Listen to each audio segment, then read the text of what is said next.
to this episode of Outside the Box Videocast. Today is the 7th February 2013, and we're running on the 7th episode as well. So with us today we have Lasse and Hampus as usual. Hi guys. Hello. And today we're going to discuss the new Warriors Chaos book. And yeah, we will just walk through it, discuss almost every unit in it, and the new spells and things like that. And what thoughts you have for maybe DC, maybe some restrictions that we could suggest. Yeah, just see what's broken and what's not. There's always something that is broken.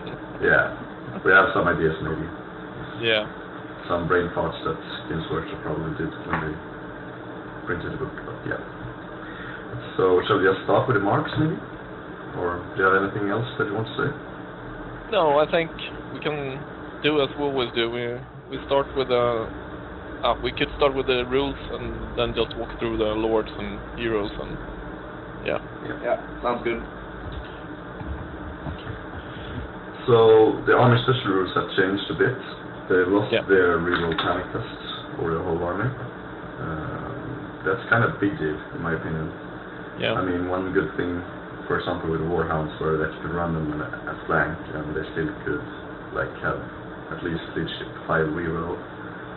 Which made them kind of stable. I don't think they've changed the leadership on them, right?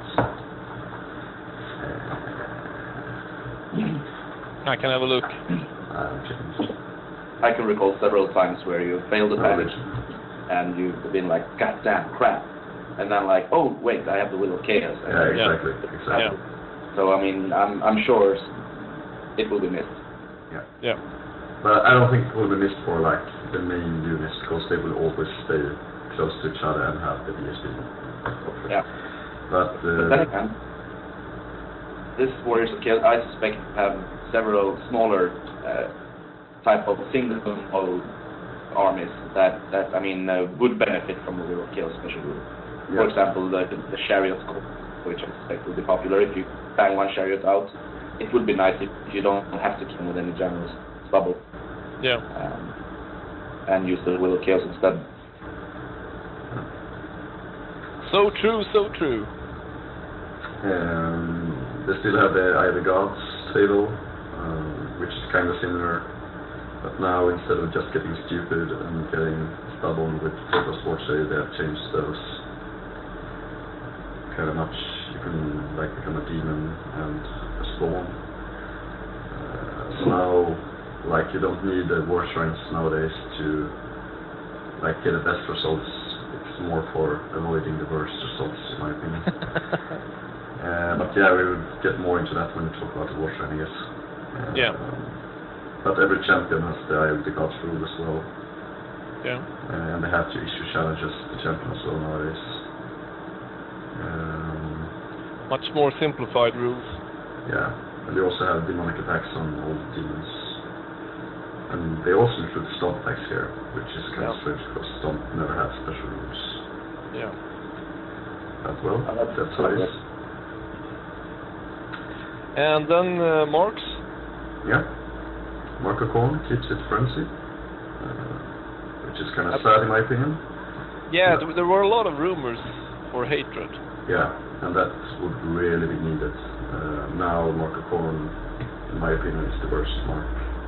Again, because you can't fight with it. You can't get into combat because if they flee, you have to pursue. And one of the most important things in the new book or in the new 8th edition is to reform out combat. Yeah. So, Yeah, definitely. But some units in the book got hatred from Marco Korn, right? Yeah, the Forsaken got it, but they already had frenzy. So. Oh, okay. But then, for the Forsaken, I think Marco Korn is already better. Definitely. Then we have the Marco Sench. They keep the 6+ ward thingy, which improves saves as well. And also, instead of getting +1 to cast, they can channel better by rerolling once. I mean, yeah, it's not that great, but sure. It's some magical boost anyway. Yeah. And then we have my new favorite mark. It's the Mark of Nurgle. It's kind of cheap on every unit, and it's -1 hit in combat, which is awesome. Sick, yeah. Yeah, you can like combine it with Fencer's Blades or maybe Glittering Scales. You will give up 2 armor saves to get -1 additional, but people hitting you on Good 6s. after this. Yeah. Yeah, and I think we will see that throughout the book that the Mark of Nurgle is the way to go if you want to go cheesy. Yeah, I think so. I think awesome. And then we have the Mark of Slaanesh, which is almost unchanged. You automatically pass every fear, terror, and panic test you take. So yeah, like in psychology, but you take free as charge action, which is good. Yeah. It has always been a very price-worthy mark, in my opinion. One thing to add about Nurgle, I think it's nice that Nurgle has become one of the most, well, as we see now, what seems to be one of the more powerful marks. Because, I mean, like in the Demon book, the Nurgle mark is so, and it's been kind of crap in the last Warriors book. Yeah. So hopefully we'll see some cool Nurgle armies now. Because I think that they're the coolest looking armies. Yeah, they're really, it's really nice. But also, to be really honest, I mean, if we go back to the Storm of Chaos, Nurgle were pretty sick. Yeah, true. Yeah. They have been good, especially like when you got -1 to hit always versus Bears and things like that. They were awesome. But about when you mentioned looks, have you checked out the new Festus Leech Lord model? Yeah. It's so fucking gory. It's so nice. I mean, it's like forcing that guy to drink his potion. You have like the plague, what's they call it, Nurglings, like putting down legs in his potion or in his backpack and things like that. I mean, this is a game for like children. Yeah. And they make a model like that. I think it's awesome. Yeah. But I mean, I think with the Nurgle is like it's such a nice modeling mark because I mean you can add like the Nurglings on the bases and you can use like plague bears in your warriors units and I mean it just looks like really cool and you have all the circus theme going on. Really nice. So I like totally themed armies for one mark. Even if you go for like mixed mark, everything looks like Nurgle or everything looks like Thorn. I think I prefer that over like the circus army. Yeah. We have to mention that about marks, by the way. They have changed. You can't join units of a different mark than you have yourself. So if you're unmarked, you can always join a unit, and you can always join unmarked units if it isn't joined by a character which already has another mark than you. So if you have an unmarked unit, you join it with a Mark of Slaanesh character. You can't join it with any other characters than those with Mark of Slaanesh. Yeah. Okay. And that's kind of big because then you can't just run, for example, Mark of Slaanesh units and hide your Mark of Slaanesh characters in there for like shooting. But still, you're gonna have Mark of Nurgle. Yeah, you'll probably have Mark of Nurgle, but for example, it's also to have one character with the Eye of Sench. What's it called? Yeah, of course. Third Eye of Sench. Yeah. On your BSC, for example. Yeah. You're not gonna only field Mark of Nurgle, but just as a pointer on how good Mark of Nurgle really is. Yeah, true. So like we can go on to the Eye of Gods. It's almost unchanged. You can still get toughness, strength. You can now get weapon skill. You can get the attacks, but now you can get like ballistic skill and initiative, and it's a bit changed, but I think it will have almost the same role as before. Chosens will still get like toughness, strength, or attacks from it, I guess.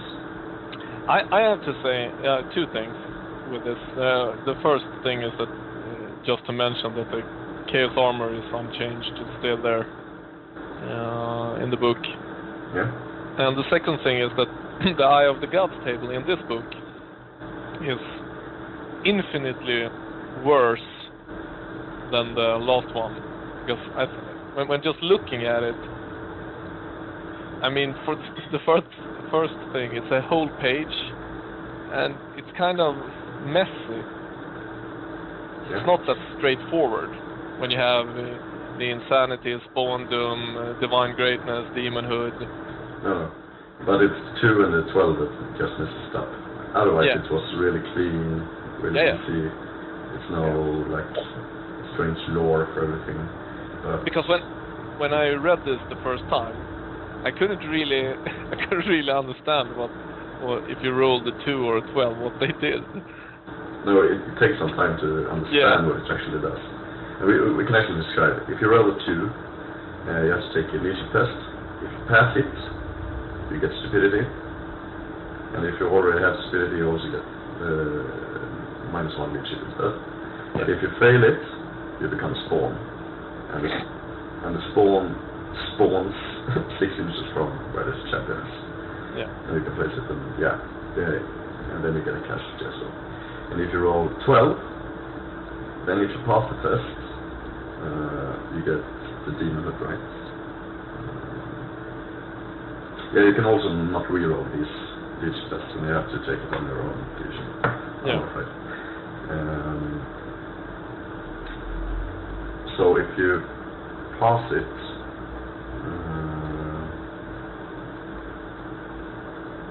if you pass the leadership, you become a demon prince. yeah, exactly.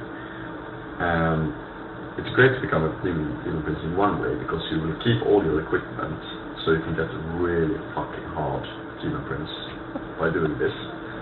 But the problem is that you become a demon prince, and you also count as a casualty. So your general will die, for example, if you're a Chaos Lord. Yeah. It comes to this demon thing. And if you fail the test, you become stubborn, which is awesome. So you really want to fail that test, and you really want to pass the other one. So. But I mean, I think this is much better than the last one, because during the last book, there were a lot of armies just depending on rolling 12 to get the 3+ ward stubborn. So I think this is much better. Yeah. And you can really build your army around getting that guard save and stubborn. Yeah, exactly. Now you can get like stubborn, but it's way harder. You could spawn a demon from your champion, which is kind of great. Chosen. But most will just get toughness, strength, or attacks, which I think is kind of fine, because they're kind of expensive, those models. Yeah. And they will get it kind of easy with free shrine anyways. So true. Right, so we move on maybe? Yeah. I mean, it doesn't happen anything with the Chaos Lords. They are even the same price as before, 210 coins. Yeah. Stat line is exactly the same. Same with the Exalteds. Chaos Sorcerers are also just the same. No, they are not, by the way. They can choose different lores now. Yeah. Which I think is really good. They couldn't have... No. Yeah, I mean you can have marks, but then choose a different lore. different school, yeah. And also the Chaos Sorcerer, not the Chaos Sorcerer Lord, can have, for example, Shadow. Yeah. And that's good. For me, the issue became, when we talk about Mark of Nurgle, was that you could fill the sorcerer with the Mark of Nurgle and then choose another lore. I mean, if the lore had sucked, then I could have understood the -1 to hit. But now when you can choose something else, it becomes kind of, I wouldn't say a no-brainer. I mean, if you want the Lore of Tzeentch or the Lore of Slaanesh, but I mean, I think it's almost a no-brainer for me when looking at the builds I've been thinking about. Yeah, for me as well. Because you will have just a few units with these crimson lists, and the sources will get into combat, so... Yeah. And everyone knows that it's really fun to strike mages in combat, so... It isn't as funny to like strike a mage if it's -1 to hit, weapon skill 5, toughness 4, 2 wounds, or toughness 5 of casting some spells. Yeah, exactly. And then it's just 3 wounds, and then you have 2+ save on that, so... Yeah. then it's like striking any character, and you won't do it if you need to counter a solution. Yeah. But then you can still take fire, death, metal. But then importantly, shadow. Yeah, shadow. And I think it's great that you can take it on the chaos sorcerers, the low chaos sorcerers, because in the last book you almost never saw like the low casters and the worst chaos. You always saw the level 4 and no one else.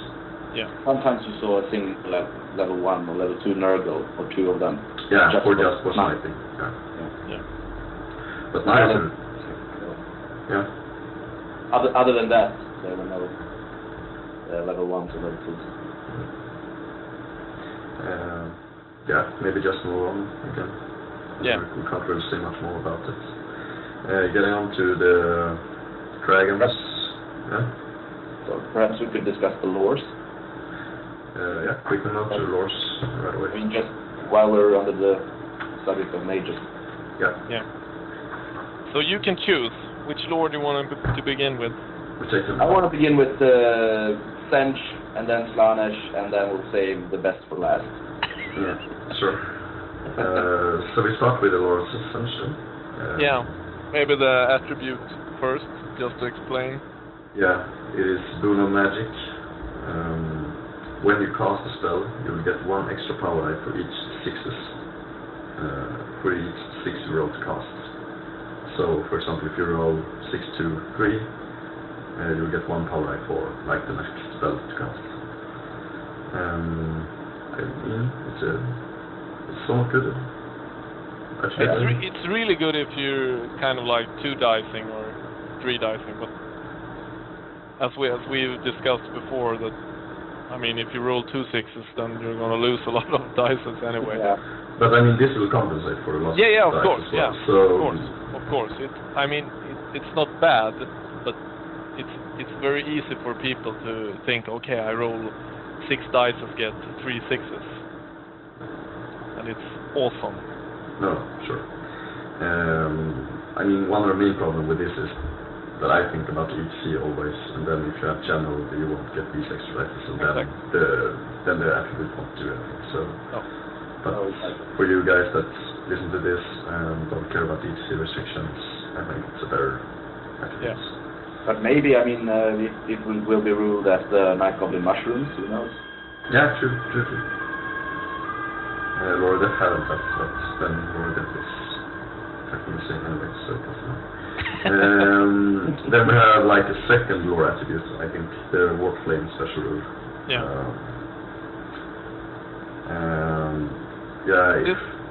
You can destroy it if you can.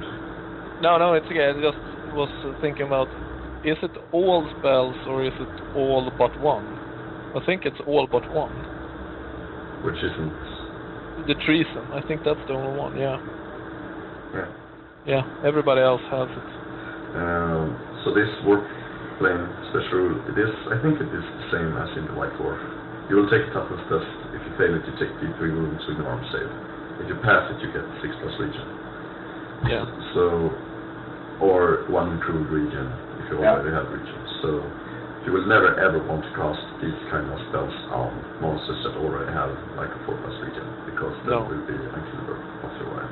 And none of the attacks has fire flaming attacks either, so you won't remove the region when you kill them. As we know right now, I mean. Yeah, it might be FAQ'd, like like they have done twice with this lore before, giving them flaming attacks in the afterwards. Exactly. I mean, why wouldn't they remember it the third time? It's fucking stupid if they forget it. It has become tradition. Yeah, true. I mean, imagine if James Schwartz were listening to this, we just hate on him every fucking episode, and we would fucking ban us to talk about it. It's just you. For me and Hampus, it's all love. Alright. For next episode, I will take in some other guys to talk with me. I will make a new special. Yeah, you can have your episode. studio. Yeah. Like old. There won't be any sound in the episode because Hampus will probably not configure it. So. Alright, moving on to the lore. The Blue Fire Sense is the signature spell. Cost on 5+, it's a magic missile, D6 strength, D6 hits. And then also with Warfire, special.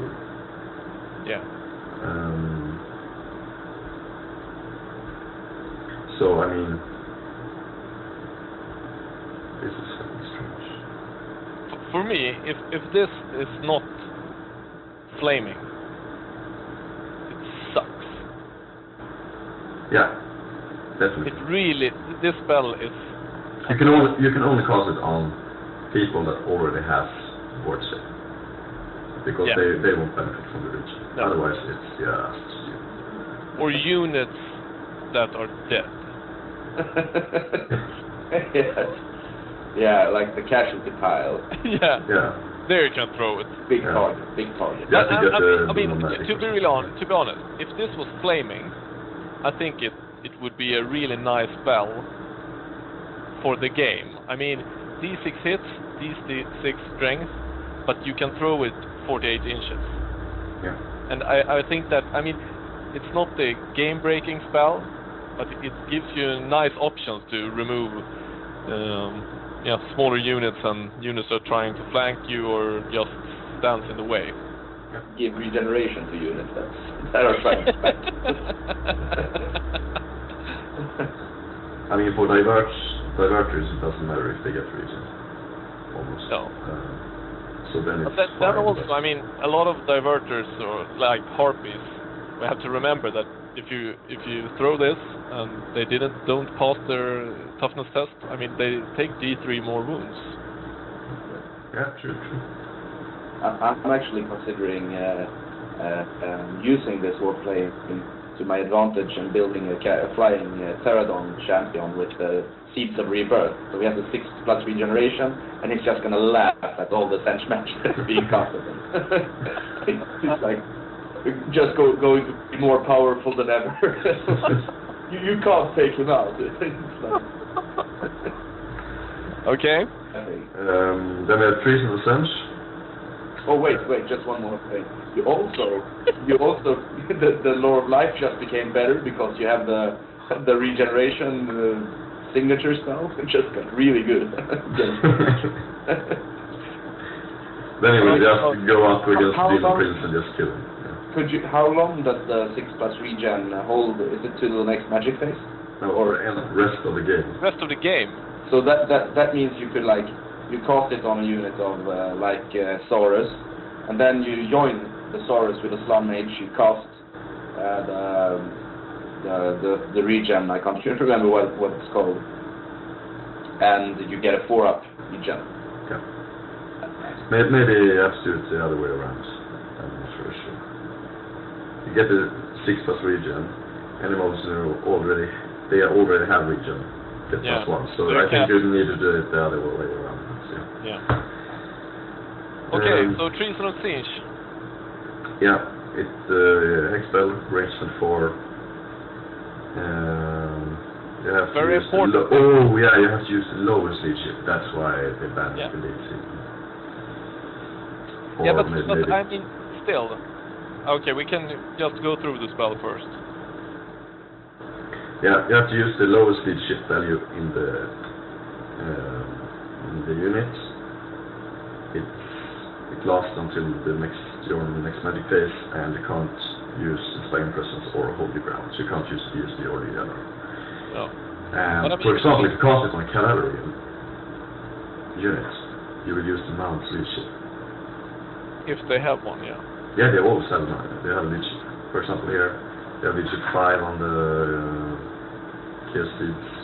Yeah, but I mean, as you said, because we started to, before the show, we started to discuss about Skaven, and I mean, they will have leadership 8 anyway.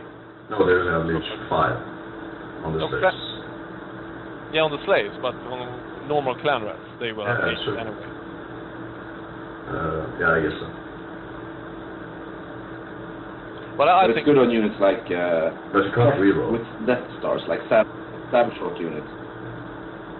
If you have like a Night Goblin Mage in the Savage Orc unit, yeah. It's really, really good. Yeah. No, it's not that super good. I mean, you can't panic though. That's just remove. It's not a Slaanesh chariot. I mean, just to remove hold your ground is really powerful. Yeah. The treason or. But when we're I have to check. I have the books behind me. Demigryphs. Ammonium. Yeah, exactly. Demigryphs. What do they have in leadership? I don't know. I have to check. Probably not that great. I mean, for trolls, for example, you can just make them stupid for 1 turn. Okay, the Demigryphs have leadership 7, so they're okay. But still, like you said, cavalry has leadership 5 almost everywhere. Yeah. I'm not sure the line for okay is 7 though. I mean, if you have to take leadership 7 just without reroll, you're not like happy about it. No. It's always like this.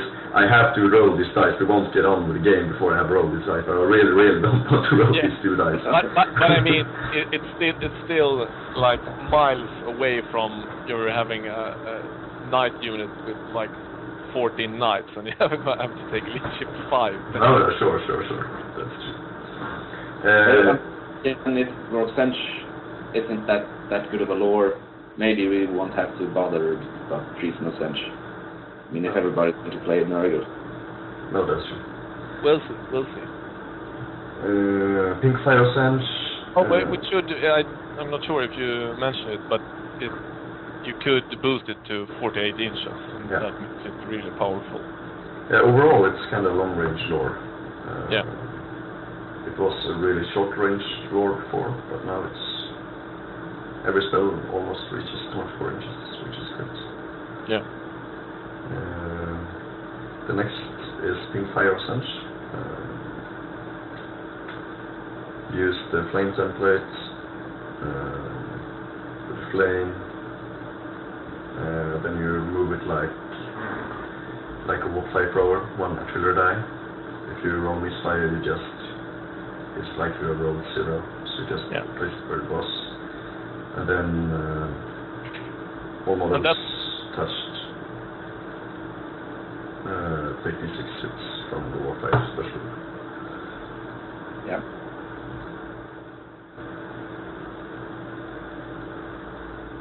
I mean, I'm not sure what to think about it. I mean, I think it's looking at the whole lore, and it ain't that good. I think it's kind of nice that when you're rolling a misfire, nothing bad happens, because you could place your flyer, or I don't know how you would field it, but still, it's too much of a chance. I mean, if you roll strength 1, and then you give away the warp flame. Yeah. I really hope they become flaming. Yeah. That's okay. You can build an army around the school or the lore of Siege, and just have like an army that I'm not supposed to win by fighting too much. I'm gonna win by magic, and then maybe in round 5 or 6 take some units out. Yeah. Both this and Firestorm can be really powerful when you roll like high strength. Yeah. But then when you don't do it, it doesn't really do anything. So it's kind of strange to have a template. And I mean, it's a big difference on the template with strength 1 and strength 6. Yeah. Yeah. It doesn't matter. It doesn't matter if you roll strength 6, because the unit you're throwing it on is going to have 2+ reg. But I don't really know if I understand how it works exactly, to be honest. Which one? Pink Fire? Yeah, you will take one hit for each touch, right? And then you also get the warp flame afterwards, or every model take the warp flame hit. No. All models underneath that are touching will take the strength D6 hit. You roll only once. Yeah, but then you say with the warp flame special rule. Yeah, but it always says that. Okay, so Warplane just when you have struck the units, then afterwards the unit will take just D3 wounds. Yeah. Yeah. Then you have Bolter Changed, which has changed from the Demon book. This one is less powerful. less powerful. Yeah, exactly. It's like a bolt thrower with strength D6, +4, multiply wounds D3. You can't boost it. It's only range 24. And then it penetrates ranks, and then you have also Warplane. Really stucky Hunter's Spear. Yeah, exactly. Really bad Hunter's Spear. That's the best way to do it. They just got outmatched by the Lord of Beast. Yeah. Only 8+2 though, so. This one, the next one, I really like. It's so fucking powerful. This is like the reason to take the lore. I can. Yeah. Now you're just lagging. I can really see like the halls of the like a big Lord of. Can you hear me now? Oh, not that good. Kind of breaking up. When are you gonna buy a new computer? Come on. Hello. Yeah, listen. Yeah, lagging. Go on.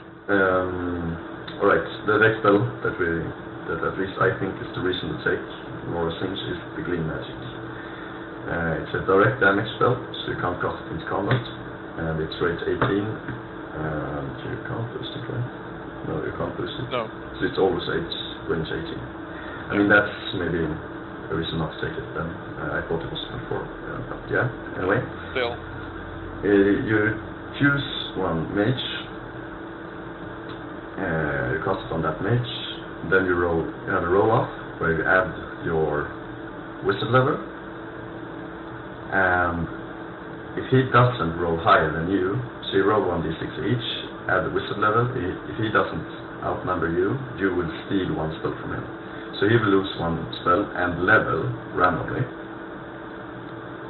And take a strength 3 hits for every difference between the roll. No, it's always one strength hit drop. Otherwise, target suffers one strength hit with Warplane. Oh, sorry no. So it doesn't matter if you how much you win, but if you win, he will lose one magic level. And just to lose one magic level is really powerful because you will get the advantage in the magic phase, and the other spells will be cast more easily and things like that. And if you, for example, are up against a level 1 with metal, and you're running a knight army, it's really nice to just take away that spell. Maybe not to get it yourself, but just to take it away. And when you have this on a level 4, casting against the level 1, you have D6 plus, almost like +4 then, and then he needs to roll higher than you. So it's only 1 in 6 that he doesn't. Yeah. So the main problem is that even if you get an advantage for the rest of the magic phase, the advantage means you can cast your sucky sense spell easy. Yeah, but they still have the gateway, so. Right. Yeah. Yes, I have advantage, nothing in information. And then also they get the Warplane special on the target, and I mean here the target is the mage, so I guess he will take it himself. Yeah. So for example versus elves there will be a 50% chance that you will get the D3 wounds on him. So Yeah. I mean, looking at this lore, I mean, we're going to talk about the rest of them, but looking at this lore, we're talking about 3 spells. It's Clean, it's Infernal, and Treason. That's the thing you're going to use it. I think the Firestone can be used as well. It's range 30 with small templates, and it is strength D6 under. So even though it has the Warplane special, it can devastate the unit totally. Yeah, if you're lucky, but then it could just fist, and then you're... Yeah, sure. Then you're stuck with a fucking useless catapult. Yeah, sure. But I mean, when you roll strength 4, 5, or 6, it's still a good spell. Yeah. But then you could feel the Skaven and just get one for almost free. Yeah, sure. But I mean, if you compare it with the Scourge, this will scatter, right? Yeah. It's a scattering Scourge if you roll 4, but I mean, when you roll 6, it will just eliminate the units. So yeah. True. And the gateway works the same way as before, but you will get another extra d6 hits instead of removing the unit, which is like the best change that I've seen Games Workshop do ever, because that was just stupid how it worked before. Yeah, to just clarify, if you roll strength 11 or 12, you get strength 10 and then 3 d6. Yeah, exactly. 3 d6 hits. Which is nice. So, Yeah. But then again, they boost. I mean, wasn't it cost on 15? Yeah, it was cost on 15, and then you also had +1 to cost. And you don't have it now. It's on 16. Yeah, so we need one more die definitely to cast this gateway than the other. Yeah. The other was kind of easy to cast with only 3 dice. You only need to roll 10. Yeah. And that works in like almost 30% of the cases, I guess. And here you will need to roll 14, and for that you will need, to be safe, you need 5 dice. You will roll it on average with 4, but I mean when you cast the spell. No, 16. 12. 12, sorry. I was thinking about what the fuck is But you sound so convincing, so I felt like, damn, I'm gonna make a fool out of it. Okay, to summarize, I mean, the lore has some good spells. I mean, 3, maybe 4 good spells, or not good spells. I think for me it has 2 really good spells, and then it's kind of okay. Some crappy, and the Infernal Gateway is better for the game, but it's worse than the last one. Yeah, but I mean, the last one was one of our most popular spells. Yeah. But just to summarize it a little bit. I would have preferred to get rid of random elements. Yeah. So that's why we took in the Warp Flame and then made all hits D6 strength. But I think it's safe to assume that they had like a lot of change, just reading up the changes in the magic lore for all the heralds and all stuff in the halls of the warp, and everybody simultaneously went, ah. Kind of disappointed on that lore, I guess. Yeah. So, what do you say? You wanted Laurel Slanish now, yeah? Yeah. Yeah. So you take it, or shall I just continue this? I think you are doing very well, so please continue. Yeah. Alright, we can start off with the lore attributes. Good boy. Thank you. Blazing Torment. It's a close combat attribute for magic lore. So if you're already screwed up and you're in close combat, you will get this lore attribute from one of the spells in the whole lore. So I don't really know what to say when we did it, but yeah. Anyway, what it does is that on a roll of 6, for each unsaved wound caused by any spell in the lore, on a roll of 6 you will get 1 weapon skill, 1 initiative, and 1 attack. So if you are in combat, you will only be able to cast 1 spell here, which is damaging, and that's the Expo. No, you can cast this direct damage, that's it. Yeah. So I have 2 spells actually. 3. You will probably not be able to cast the Lash, because the Lash goes in a straight line from the mage.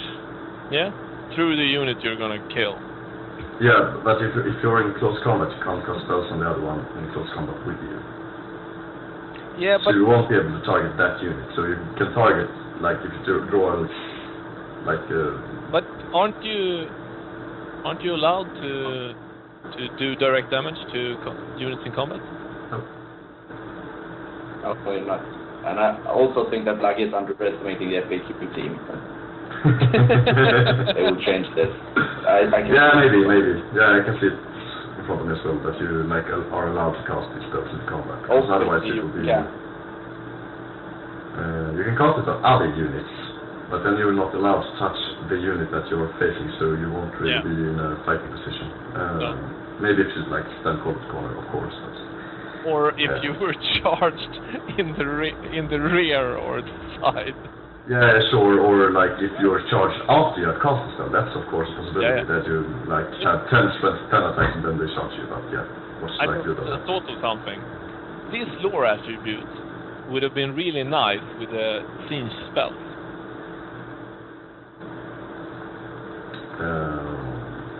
I mean, yeah, sure, they can target Wage, Siege Firestorm, it could have been really interesting.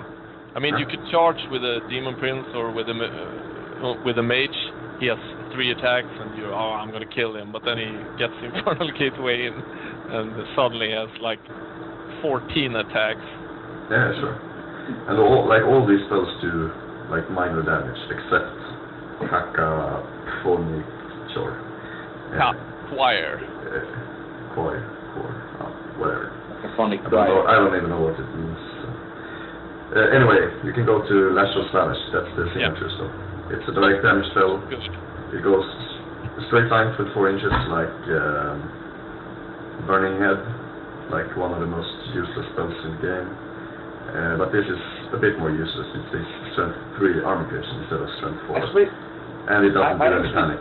About that. What did you say? I actually disagree about Burning Head being one of the most useless spells in the game, because I can think about maybe like 4 spells. Yeah. That are worse. Of course, there are worse spells. Yeah, this is one of them. Because this does less damage. It's 8 more range, sure, but it doesn't do the panic test, which is the good thing with the Burning Head. I think everyone can agree with that. So, yeah, it does a little damage. You might be able to get like you already did from it, but probably not. Next spell, Hex spell. It's a Hex spell. You will cast Always Strike Last and Random Movement on a unit. This spell is great, I think. Yeah, it's really good. Because you can slow down a unit, which is in a charge position, or you can even throw it in combat. I mean, to be honest, in average, you're kind of just like stopping one unit, saying that okay, you're not going to do damn shit this turn. Yeah. And if you throw it on a unit that is maybe close to impassable terrain, you could lose 2 rounds. Yeah. This one and then trying to reform to get out of the. But you can choose the direction with it. You know. But anyway, isn't it a random? No, you can choose direction. Otherwise, it'd be fucking awesome.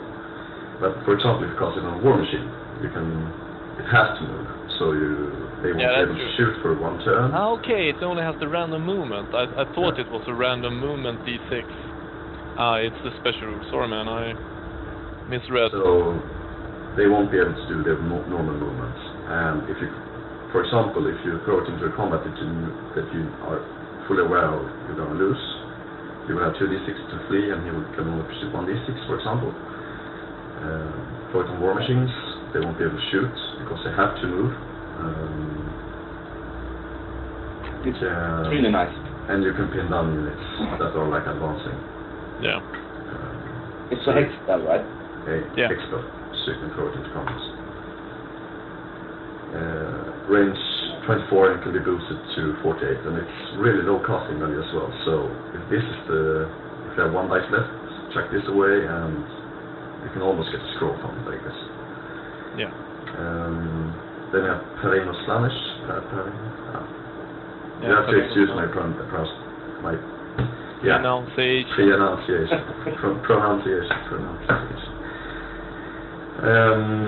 It's a direct damage spell. Cast on 7+, range 24. Targets a single enemy mole, so you can snipe out characters. They have to take a leech test with 3d6, and if they fail it, they will take a wound. So this is like half good snipe.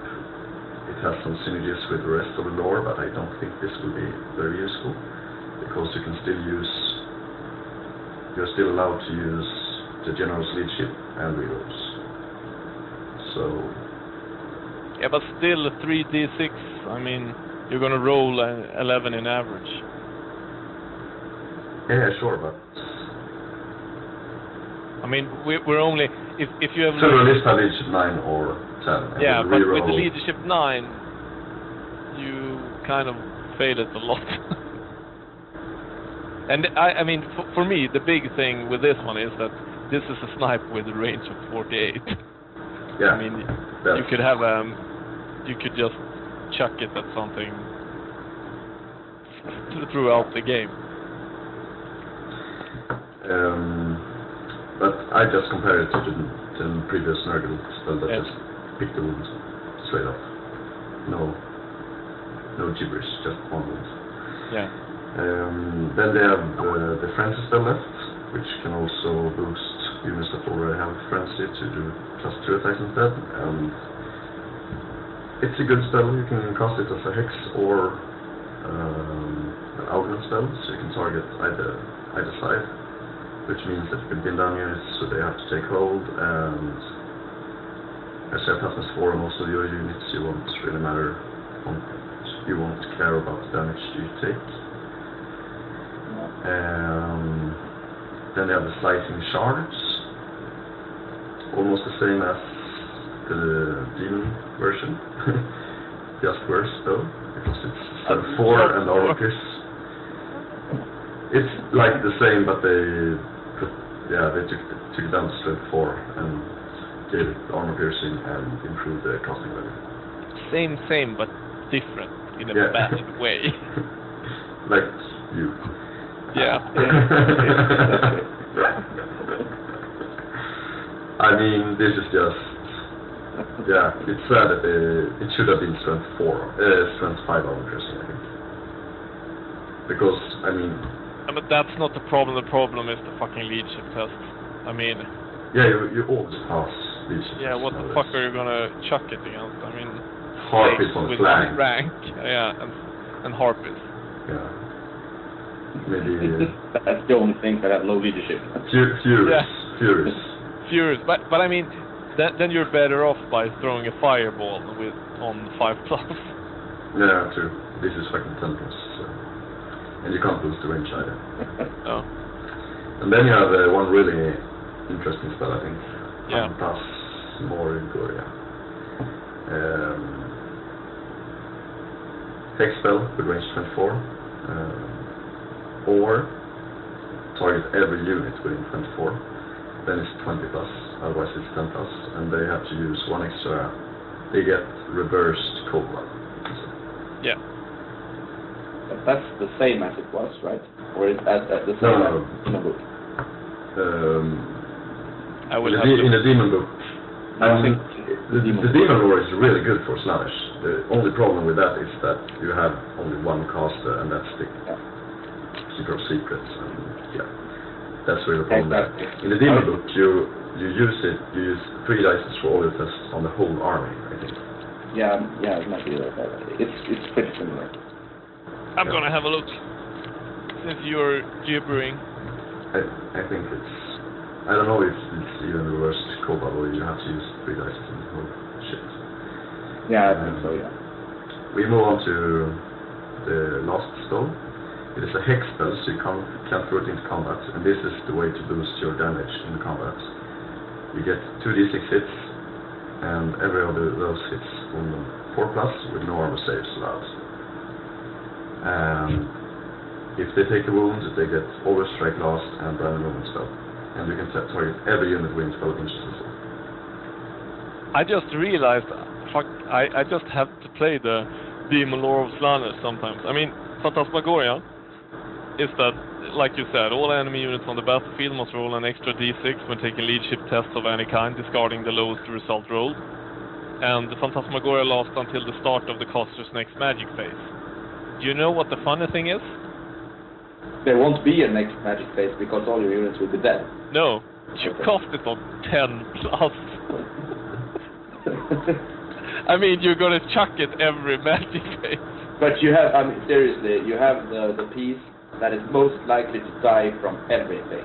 Yeah, but you just hide them and just chuck Phantasmagoria. No. Yeah, and then he will survive, yeah, totally. Just deploying him is like 50-50 chance he'll die. But that's, I mean, everything kills him. You deploy him and then roll 4+, he dies. No, fuck! Yeah, totally. This turn, and then it's 4 3+ next time. That's the way he is. I mean, he can piss off. He doesn't like cannons. He can fight, but you won't have the Spirit Swallower because he's going to be a mage, because that's why you take him, since you want to cast Phantasmagoria, obviously. So I mean, frustrating. Yeah. It's really bad. Keep going. Yeah, next lore Nurgle. And as Lasse said from the beginning, this is the best lore, I think. I mean, we really promote the Nurgle side of this army book now. Imagine in like half a year, and Nurgle is just crap. Everyone knows that you can't play Nurgle, and everyone goes for like Lord of Ascension with just sitting on corner and crying. No, that's the corner of each season. Just reading the lore attribute, I know you're going to be wrong. Yeah, but I mean, you don't have to roll. It's not certain that you roll 6. You don't get that many spells through when you don't have an extra power list. But yeah, anyhow, the lore attribute is, in my opinion, kind of similar to the Goblin attribute. Because you roll a die every time you cast a spell, and if you roll a 6, something happens. And what happens here is that... it's kind of similar! Yeah, but I think it is, because... The mechanic is kind of similar. The mechanic is not. No, the effect is of course not, because you get 1 wound and 1 toughness on the caster. And the caster will be fucking unkillable after you have, like, got this attribute once or twice. But, I mean, it's similar in the way that if Goblin Mage casts 1 spell, you feel that you have to dispel it. Because otherwise you will have a worse chance of dispelling next spell. Yeah, maybe. Because when they roll that 6, you're so fucking fucked in the ass, because then they got the spell through, and then they haven't wasted any dice at all, and you're like, fuck, you know. I just want to... The Goblin is 5+. Goblin is 5+. Yeah. Yeah, I just want to say something, that we talked about the models before, when we talked about the Festus Leech Lord, and like you said that, okay, they made a model that's not kind of friendly for children, and I was thinking about this program, I mean... But we're not focusing on children. No, we're not. Obviously. Sorry for every 7-year-old out there listening into our program. We really love you for listening in, but we don't expect you to have a great set of language after listening to our show. But seriously, no, it's not like you're facing Orcs and Goblins and the Night Goblin casts like a spell and you roll the 5+, and you're like, oh my god, I just got fucked in the ass. Like, no, this game is over. No, it's not like the 11+. On the gateway, but you know, when you're up against goblins and they do anything that harms you or any way that like interrupts with your game plan, then you're fucked, because then it actually did something. But I always have such a hard time focusing on the 30 Savage Orcs and the 20 Trolls that's coming down on me. I can't even focus on the 5+ roll from the Night Goblin. No, that's true. I'm just trying to back the thing. Damn you guys, come on. Okay, so focus.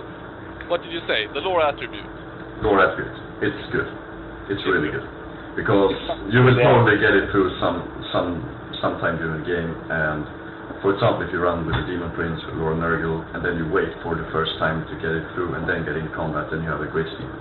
Almost. Yeah. Because then you have toughness 6 and 5 wounds. So, the spells then. They have some spammable spells.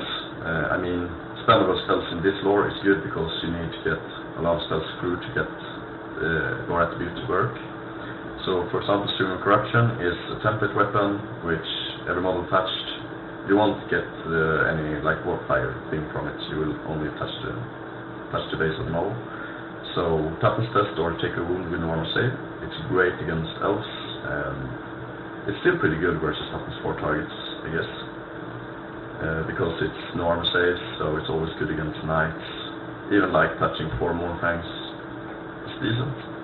Yeah. You get like... No, it's not decent. You get like 1 wound from it, but... For example, like Empire Knight, it's a great target, or things like that.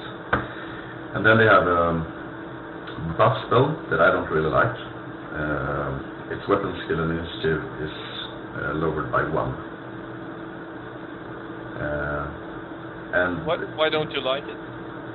I mean, weapon skill and initiative by 1. It's like... Yeah, but you can boost it on 10+. I mean... Yeah, then the thing you're gonna fight, you're sure. gonna hit before and you're gonna hit on 3+. Yeah, and they will... And when you boost it, it will work great with your weapon skill 5 and Mark of Murder, of course. Yeah. But when you don't boost it, it's not really costed. No. Because then it's... Most of the cases it won't do anything. But sure, if it cuts the cake, then on 5+, it's great cost. But then when you boost it, it's 10+ instead when you get D3. So then it's similar to a Miasma.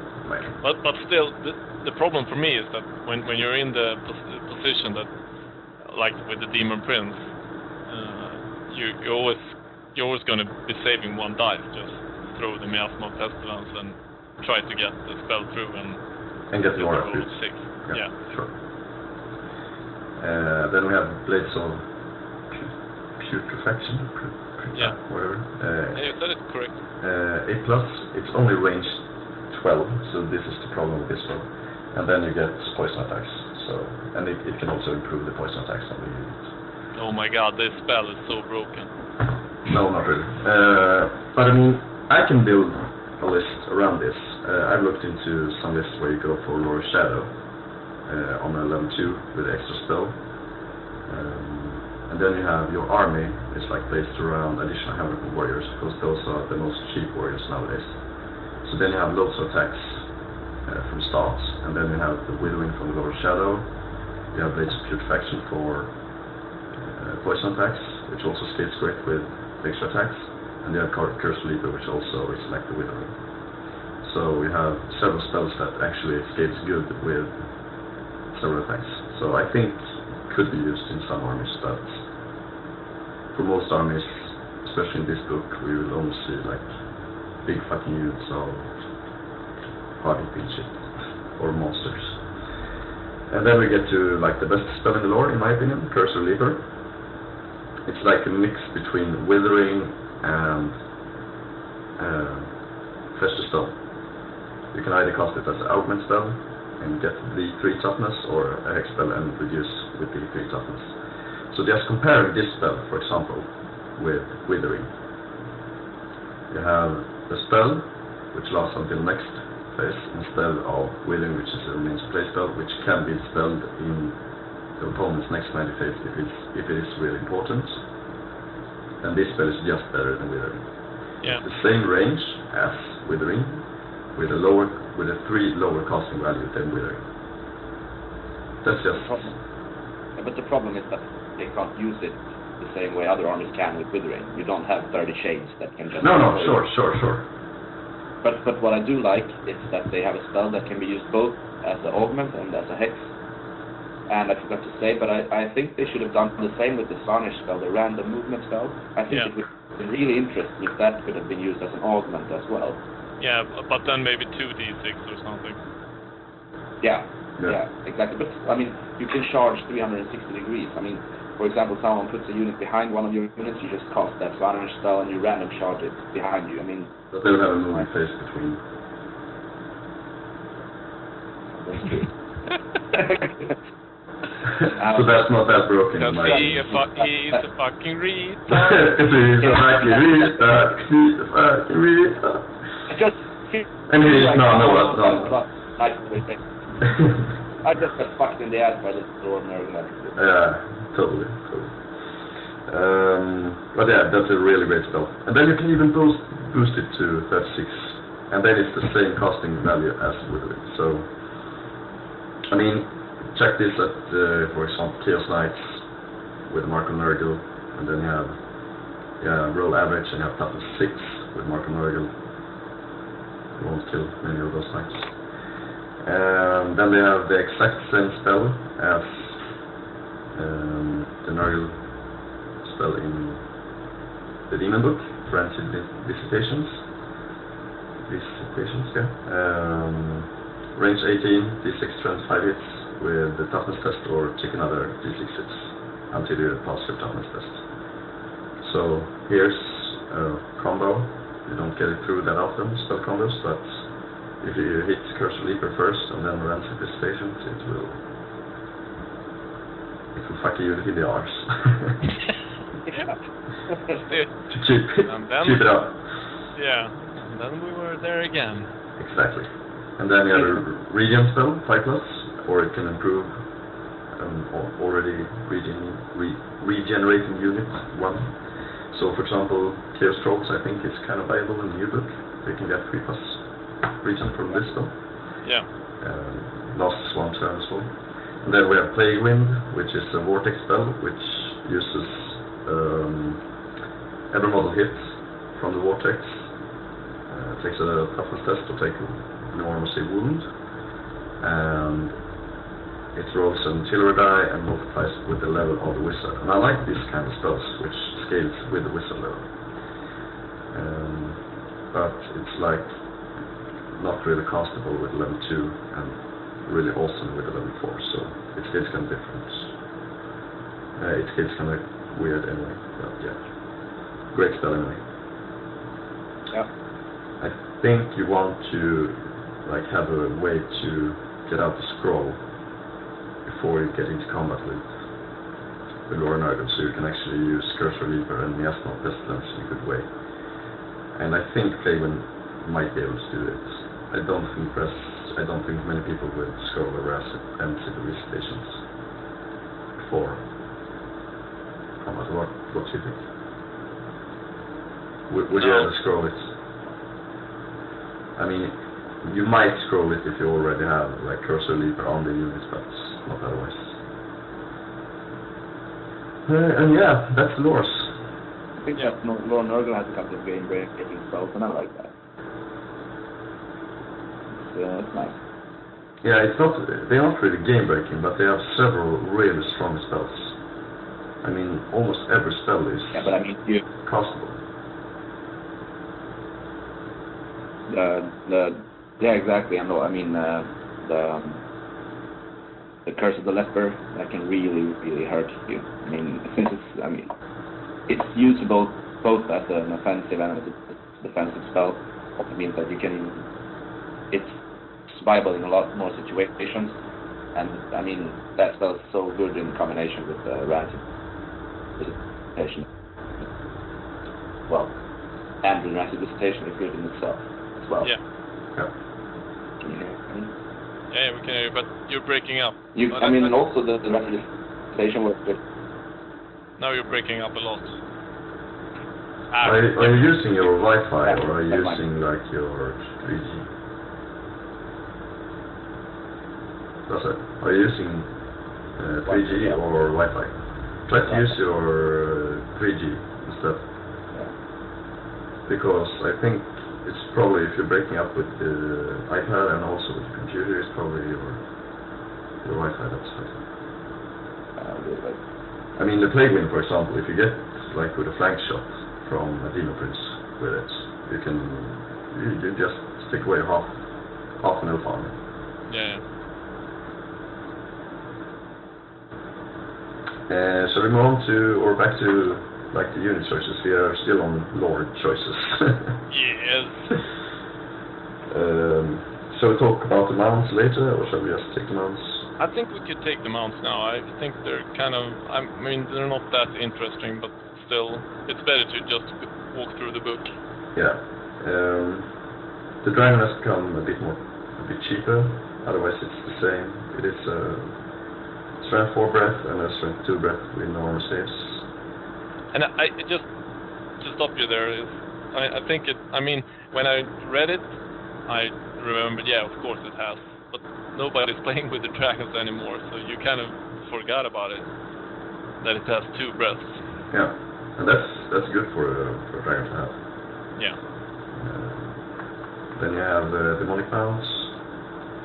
Not many big changes there, but I think they're more viable now. 3 wounds toughness 5, which means with the new FAQ that you will have that on any heroes that pick up the mounts. And they can also have party, which means you can easily get your 1+ save. Either by taking great weapon with like the hull, or just taking sheep. Yeah. Then we have Manticores, they can still get uncontrollable. But they have a scale skin upgrade for 4+. I don't think they had that before, right? No. So now we might be able to take them because they don't auto-die to any strat free shooting comes. But still not really a viable choice.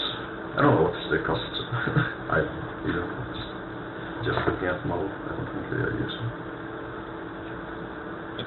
I mean, they have always been too expensive. Yeah. But I have to check, because to be honest, I don't really know. 150 points. Yeah. And if you want... oh, it becomes too expensive. 107 points. Yeah. 175 points with arms. No. That's not really useful. No, not for that. Juggernauts have another strength on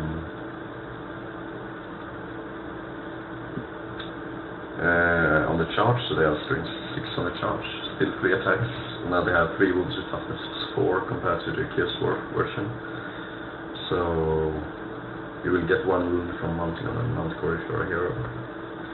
Or a Manticore, I mean...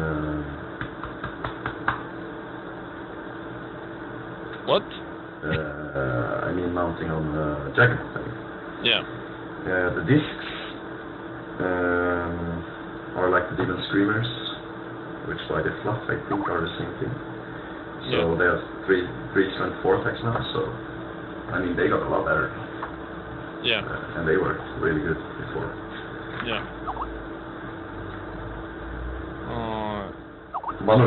That was like one of the problems I think with they don't have a stomp still because they will still be cavalry. Yeah. But I mean compared to Pegasus, the discs they still lack a wound of course. Yeah. But they also lacked like the Pegasus attacks because often they lost the combat just because they didn't pick in that extra wound, which the Pegasus often saved. Yeah. So, yeah, I think they could be used.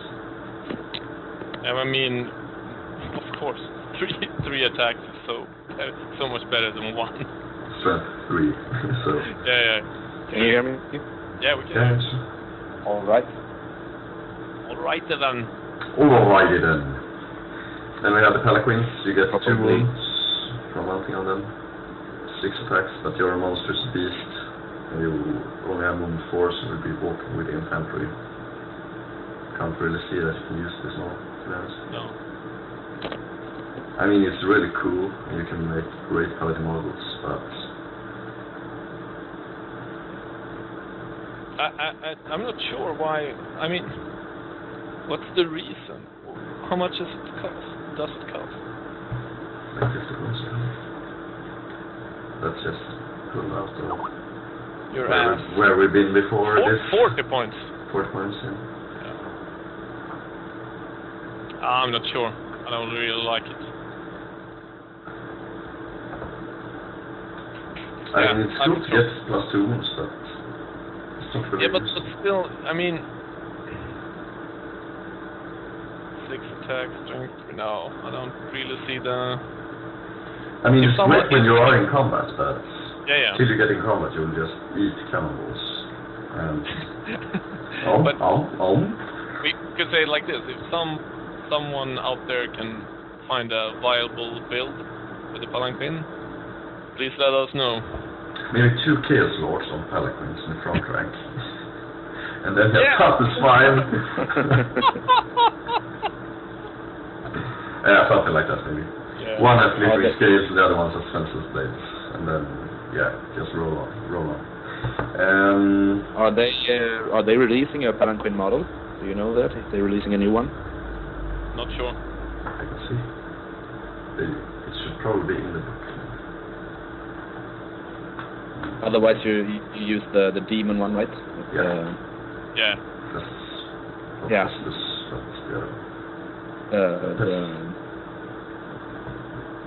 it's called.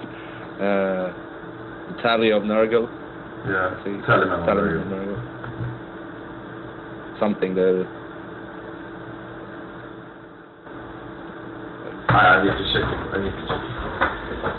Then we have the Demon Prince. You can you can talk about that. While I search for this.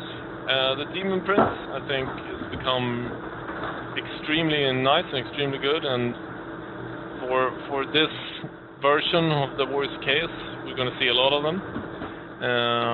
It's got strength 6, 5 wounds. I mean, toughness 5 and 4 wounds. But you know... Epidemics.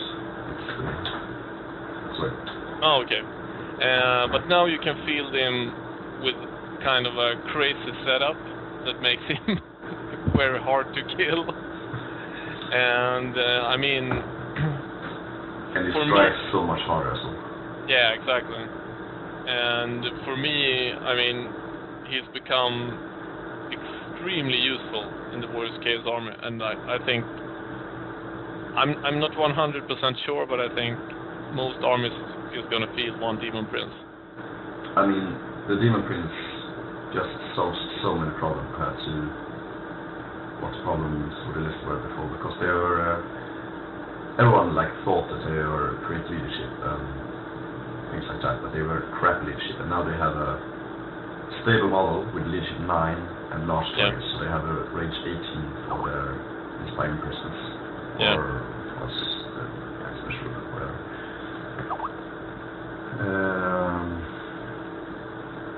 But I think, I mean, looking at this could be, just to mention it, that it's kind of, it has some different rules when you choose a Demon of Khorne, Siege, Nurgle, or Slaanesh.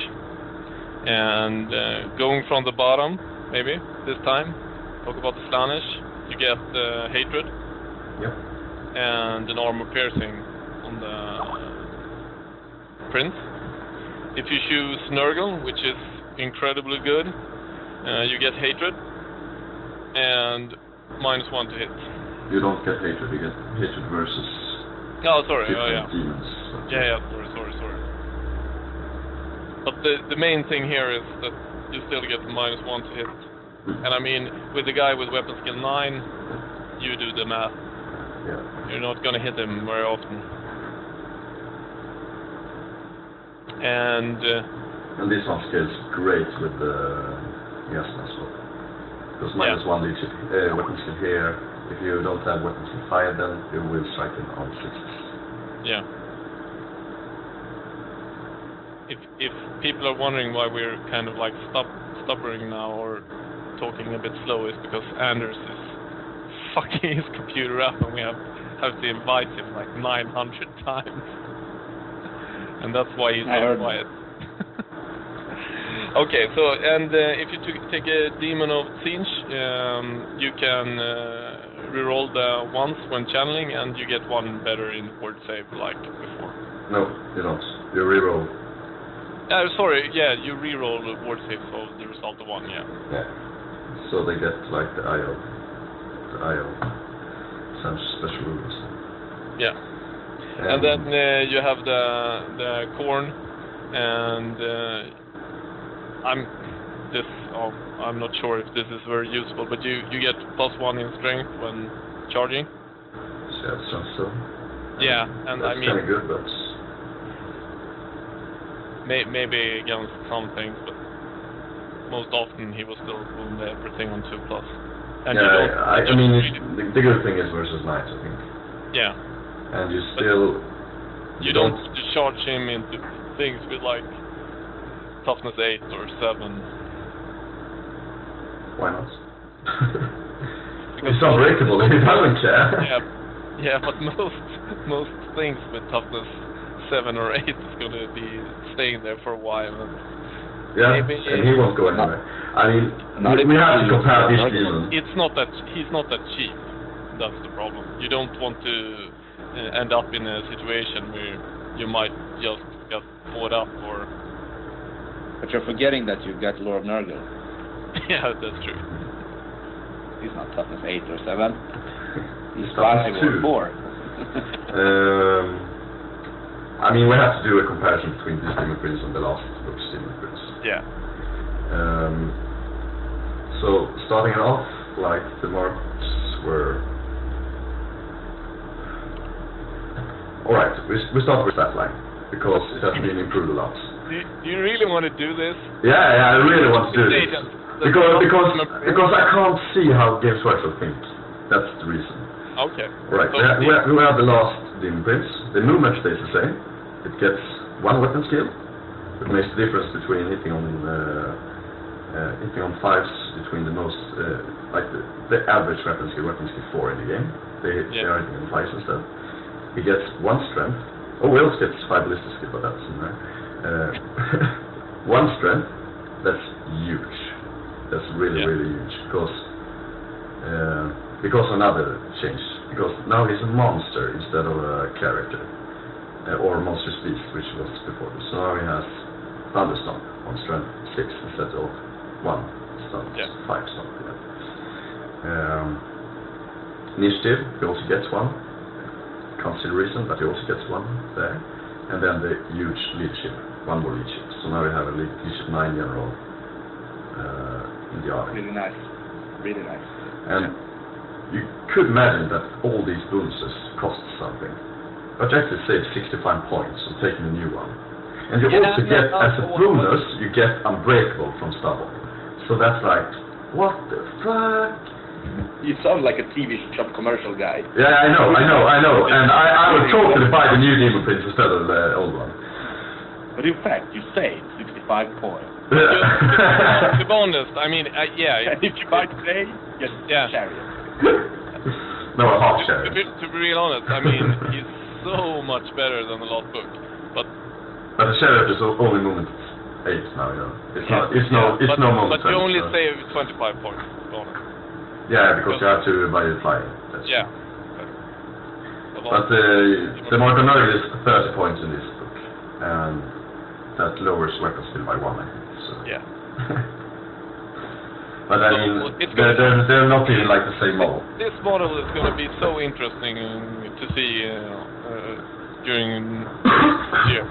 I mean, we don't know how the restrictions will be, but I still think that you're going to see a lot of Warriors of Chaos. Yeah, I think everybody's going to play them. Because they have an important role when you do the matchup and pairing. And that is to kind of like nullify some other armies. I mean, it's really weak against a lot of armies with a lot of cannons and such. But still, it's going to be really powerful against some other armies that are very movable and uses like the Dark Elves and such. Yeah. But overall, they can take 100 points from the new demon gifts. Some are great, some are not that great, but the stable build should be like you buy him a Chaos Armor, maybe a Scaly Skin, so he has a 2+ save. You can go for Dawnstone, you can go for Earthing Rod, you can go for a build with like Trickster Shard, Charm Shield, and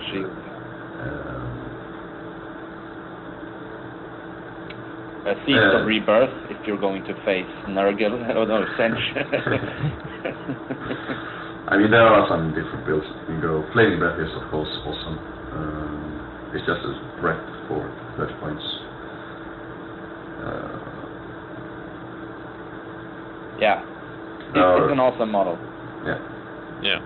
Looking for, I mean, I've kind of been missing the Demon Prince as well as Nurgle because I think it's such a cool model and there are so many cool models to use and to convert, so. Yeah. I think we're gonna see. When I started to play Warhammer, and then, I mean, there were a lot of players playing with cool models like the Demon Prince, and I saw a lot of players using what is it called, the model from Lord of the Rings. Yeah, from Lord of the Rings. Yeah, the Balrog, yeah. And they modified it with wings and such, and it was really, really cool. So we shall see. Yeah. I saw they had a kind of like a vote on the coolest demon model ever made, and the one that won was my favorite. It was the Bellacore, the Demon Prince. It's a really nice model. Yeah, that is awesome. Have you seen that Golden Demon with I think he got banned from the Golden Demon, and then he won some other Golden Demons, things like that. He had like a banner with like holy some saint. Okay. No, I missed it. I need to link to you. It's it's so great. But we can keep on going. So the Demon Prince, very viable and really good. Yep. Moving over to the Chaos Warriors, they're pretty much the same. They haven't changed. They have changed in the way. No, really. The cost has changed. What mark you will take. Now you can actually take the mark of Nurgle as well. But otherwise, I mean, like just looking at the model as is. No, then they haven't changed much. What did the Chaos Warriors cost in the last? 1 point more. They cost 15, yeah. So when you buy shield and halberd, these models will cost 1 point more because halberds are 3 points, yeah. Here's True. But now they've gotten competition from the chariots. Yeah, now chariots, of course. So that's probably what you would say. The model I was referring to before was from Victor Hardy. Oh my fucking god! It has like the wings are like free-handed. I mean, if you're into painting, you've probably seen it before. We'll probably put a link up on. Yeah, YouTube. we're gonna post a link on this. This is Jesus Christ. Oh yeah, this one. Yeah, I think this was in the White Dwarf, right? I know it has a story about like it couldn't take the it disqualified in the UK Golden Demon for its use of religious imagery. So for some reason you couldn't use that or something. It's kind of good. I mean, it's not like when you're painting, Lasse. I mean, I'm actually just spray it white and wash it. I mean, oh my god. I was considering just painting my High Elves now for the SCGT, and then entering Golden Demon, winning a Golden Demon, and using that as my Demon Prince. Okay, so where were we? Chaos Warriors. Yeah. I mean, you talked about fielding an army with additional hand weapon. Yeah. How was it? 1 unit? Yeah, it's probably 1 unit, and then some support from chariots and warhounds, because warhounds of course all know. Yeah. When I built the army, I wasn't really happy with it. But I mean, the army has so many hammer units that you can like use to counter charge and just wipe out units. And the warriors should not be used as a hammer unit. I think they are better used as the anvil. And then you can just go for shield and Nurgle on them. And then it's so stable, so you get a good save, and you don't need to use the additional hammer. For me, the strange thing is, why is Markham Nurgle 1 point and Markham Siege 2 points? But they are. Is it? Yeah, it's Marcus Slumber. Oh, good. I was when I just read it through now, I felt it like, oh my, why did it do like that? But it's the shield, it's 1 point. Yeah. Oh my God, there's so many upgrades nowadays. Yep. But I think for 7 points, the Chaos Warriors with shield and Marking Nurgle, I think that's a good model. So that's fucking strange. That would be 17 points a piece then. Yeah, I think that's good. Yeah. They're really resilient for that. Maybe not as resilient as a sheriff, but still. I have to look something. We can also talk about Chosens when we talk about warriors, because their upgrades are more expensive. So And also when you buy Chosen, you don't want just a stable unit, you really want to have a unit along with a stable unit. So you really need to find some way to build it that you're comfortable with. One thing I noticed, I mean, it makes it a lot more easier to calculate, but did you see that champion, musician, and standard bearers, they're all the same points now? Yeah, like in every other new release book. Everywhere it's 10, almost. For example, with the working goblins, because they have an extra champion, which gets strength as well. So that's a bit different, but otherwise it's 10 almost. But that is kind of, I mean, yeah. That's okay, because the musicians got a lot better. Yeah. So, I mean, it's only... And the musician does the same thing for this unit as it does for a unit of slaves. It gets... And the champion does the same thing as well. It has one more attack. And of course, for some units it's 1 strength 5, and for one it's 1 strength 3, but the important thing with champion is the lookout, or not lookout, the challenge protection. Yeah, but I mean, there's a big difference between getting one more attack with like strength 5, for example, than getting one more. I mean, if the Skaven book would be the same, and the Skaven slave would get like 10. But I mean, like the skeleton champion, and or at least like I know that the undead command is at different costs than other commands, so they have some changes to it. But I think it's a simple way to just put 10. Because, for example, before, when you had to pay like 30 points for a Chaos Knight champion, who held by champion for 30 points for one attack, that's...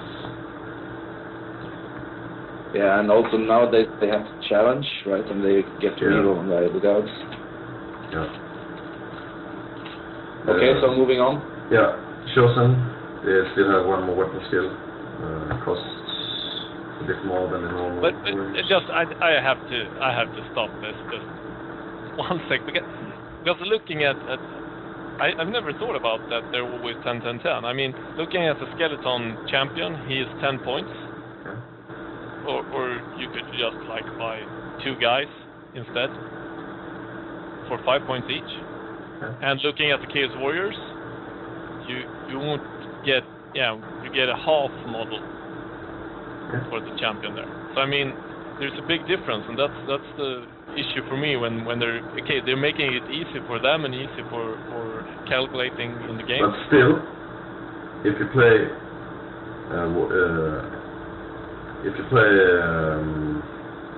vampire counts, a champion is a no-brainer, and here it isn't a no-brainer. So that's kind of strange, right? Sounds like you think that GW put any thought into this. No, of course not. Of course not. But I mean, the champion is more important in the vampire counts units, because you can take away the challenges, which you can't do here because they all still need to take challenges. But sure, they can take away the challenges in one way.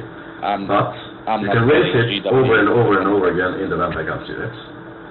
So fuck it. We talk about challenges. Move on. But I mean, we disagree on lots of things. They have the Chosen nowadays can roll on the table at the beginning of the battle. Are the Chosen core?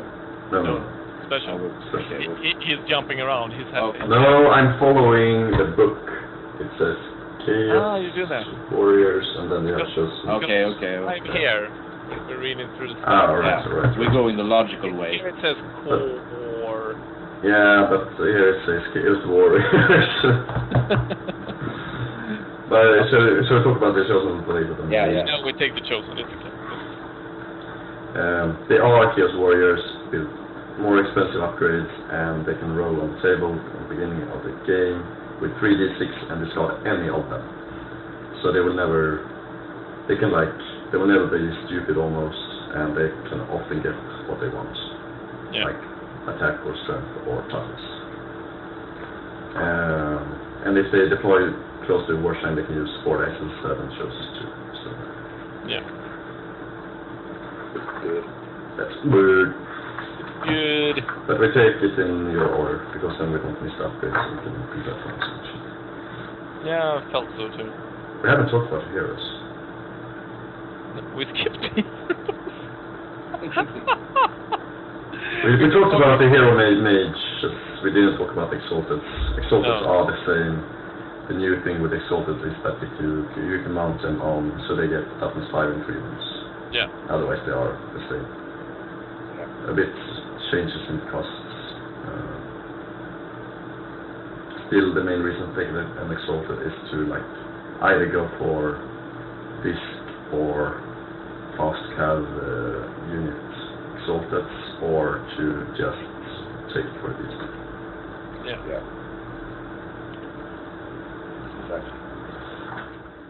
Encore. Encore. Corre.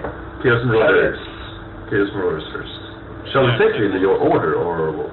Yeah, Chaos Marauders, they suck. Yeah, 2 points more than before, and also great weapons are 3 points instead of 2 points, so much more expensive. You also pay for, I think this is a great thing that you pay for each model per mark, because that was just strange before, that like large units get marked much cheaper than before. But here, Marco Corn is 2 points per model, so a great weapon Marauder with Marco Corn is 11 points. I mean, to be really honest, don't buy those models. You're never fucking gonna use them. No. Most people already have 120 of them or something like that, so fuck you guys then. But they look really nice when you burn them. It kind of from the plastic, and it makes sound, and you can do a lot of funny things. Maybe a few pops or so. And if you just heat them all and mash them together and put 2 legs on, you have a Demon Prince. Yeah. Or a Chimera. Or a Chimera, yeah. No, the Marauders doesn't work. Okay, here's yet another example of GV. You didn't think about this one really good. No, but now we can blame Ben Curry and Ben Johnson as well. That's fucking hilarious, guys. Ben Curry, Ben Johnson. Fuck you guys! No, you really didn't think this one through, I think.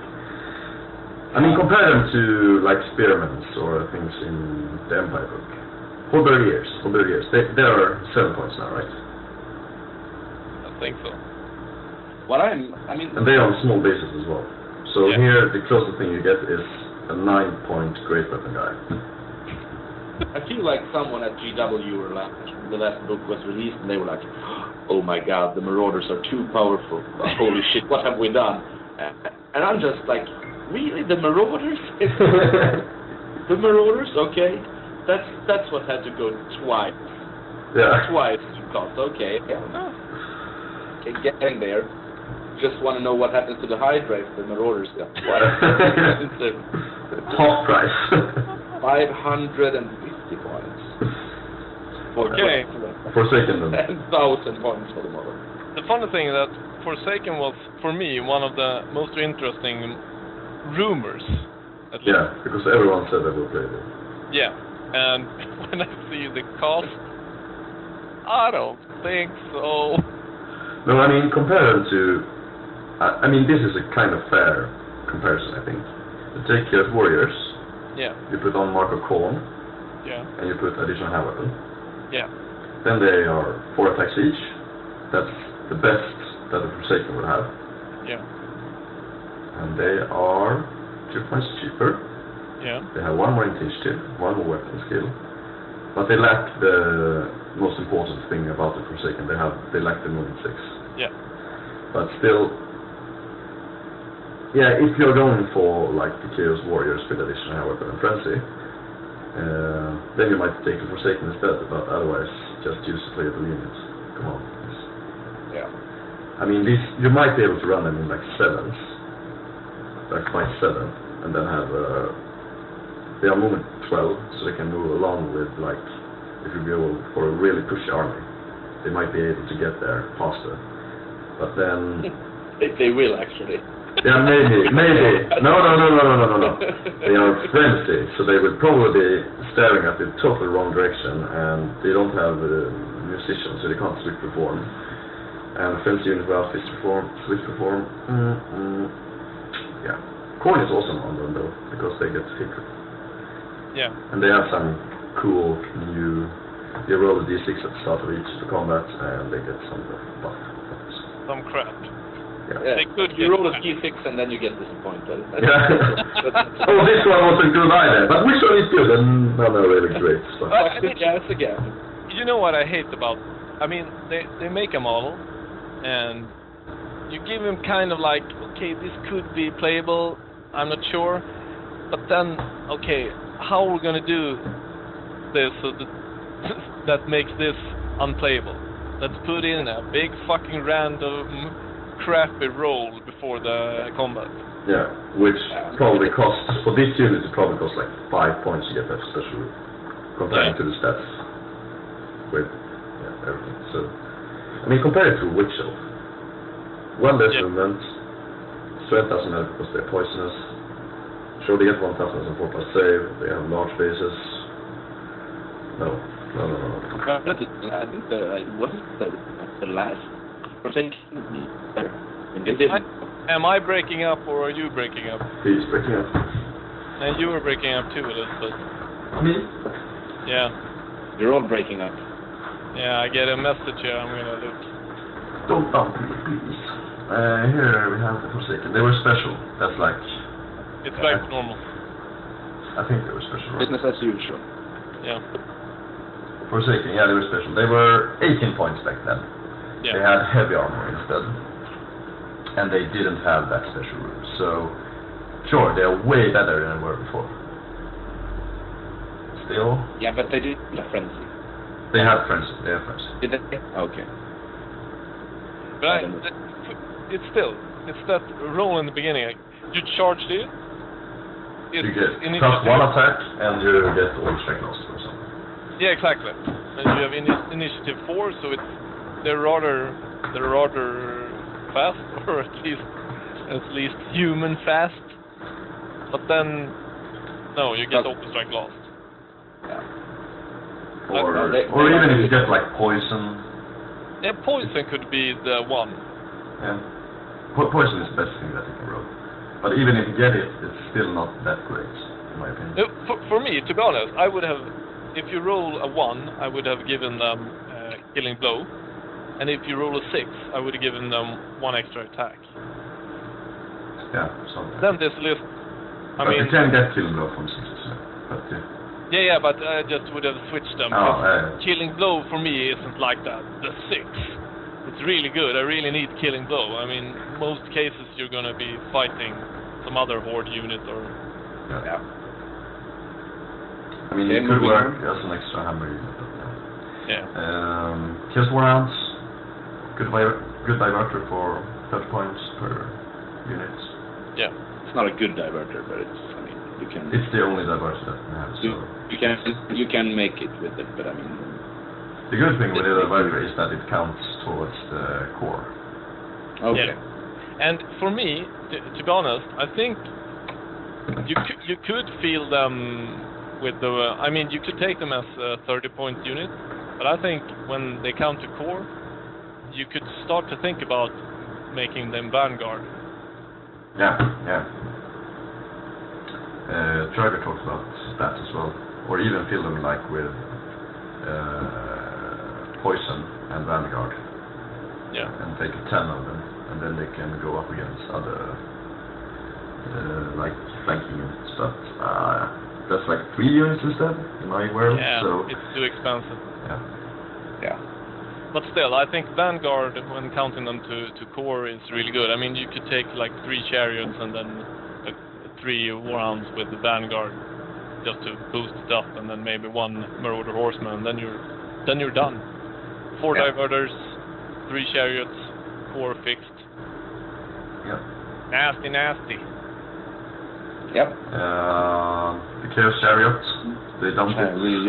They dumped it 10 points and moved it to core. So, I mean, we used it in our EC lists last year, 3 of them, and the year before, and the list worked great. So, it's a really good choice. Really good so we're choice. not going to use it this year, guys. Yeah. No way. But I mean, you can take something else. You can mark Slaanesh, but it's not going to be a fast chariot. That's the problem. You're just gonna be fooled by it. You think it's movement 10, but it's actually movement 8. Oh yeah, that's another buff. It's movement 8 nowadays. Because that probably changed in some FAQ or something, but they don't have barding around like I see they on movement 8. For all the C teams out there, Tomb Kings and Beastmen, they are the best armies. Always feel them. Beastmen will be great this year though. Yeah, incredible. Yeah, but I'm serious. I think they will be yeah, great. they're incredible. Yeah. And now you guys don't know what to say. Marauder Horseman. Yeah, it's a diverter. If you won't take them in any...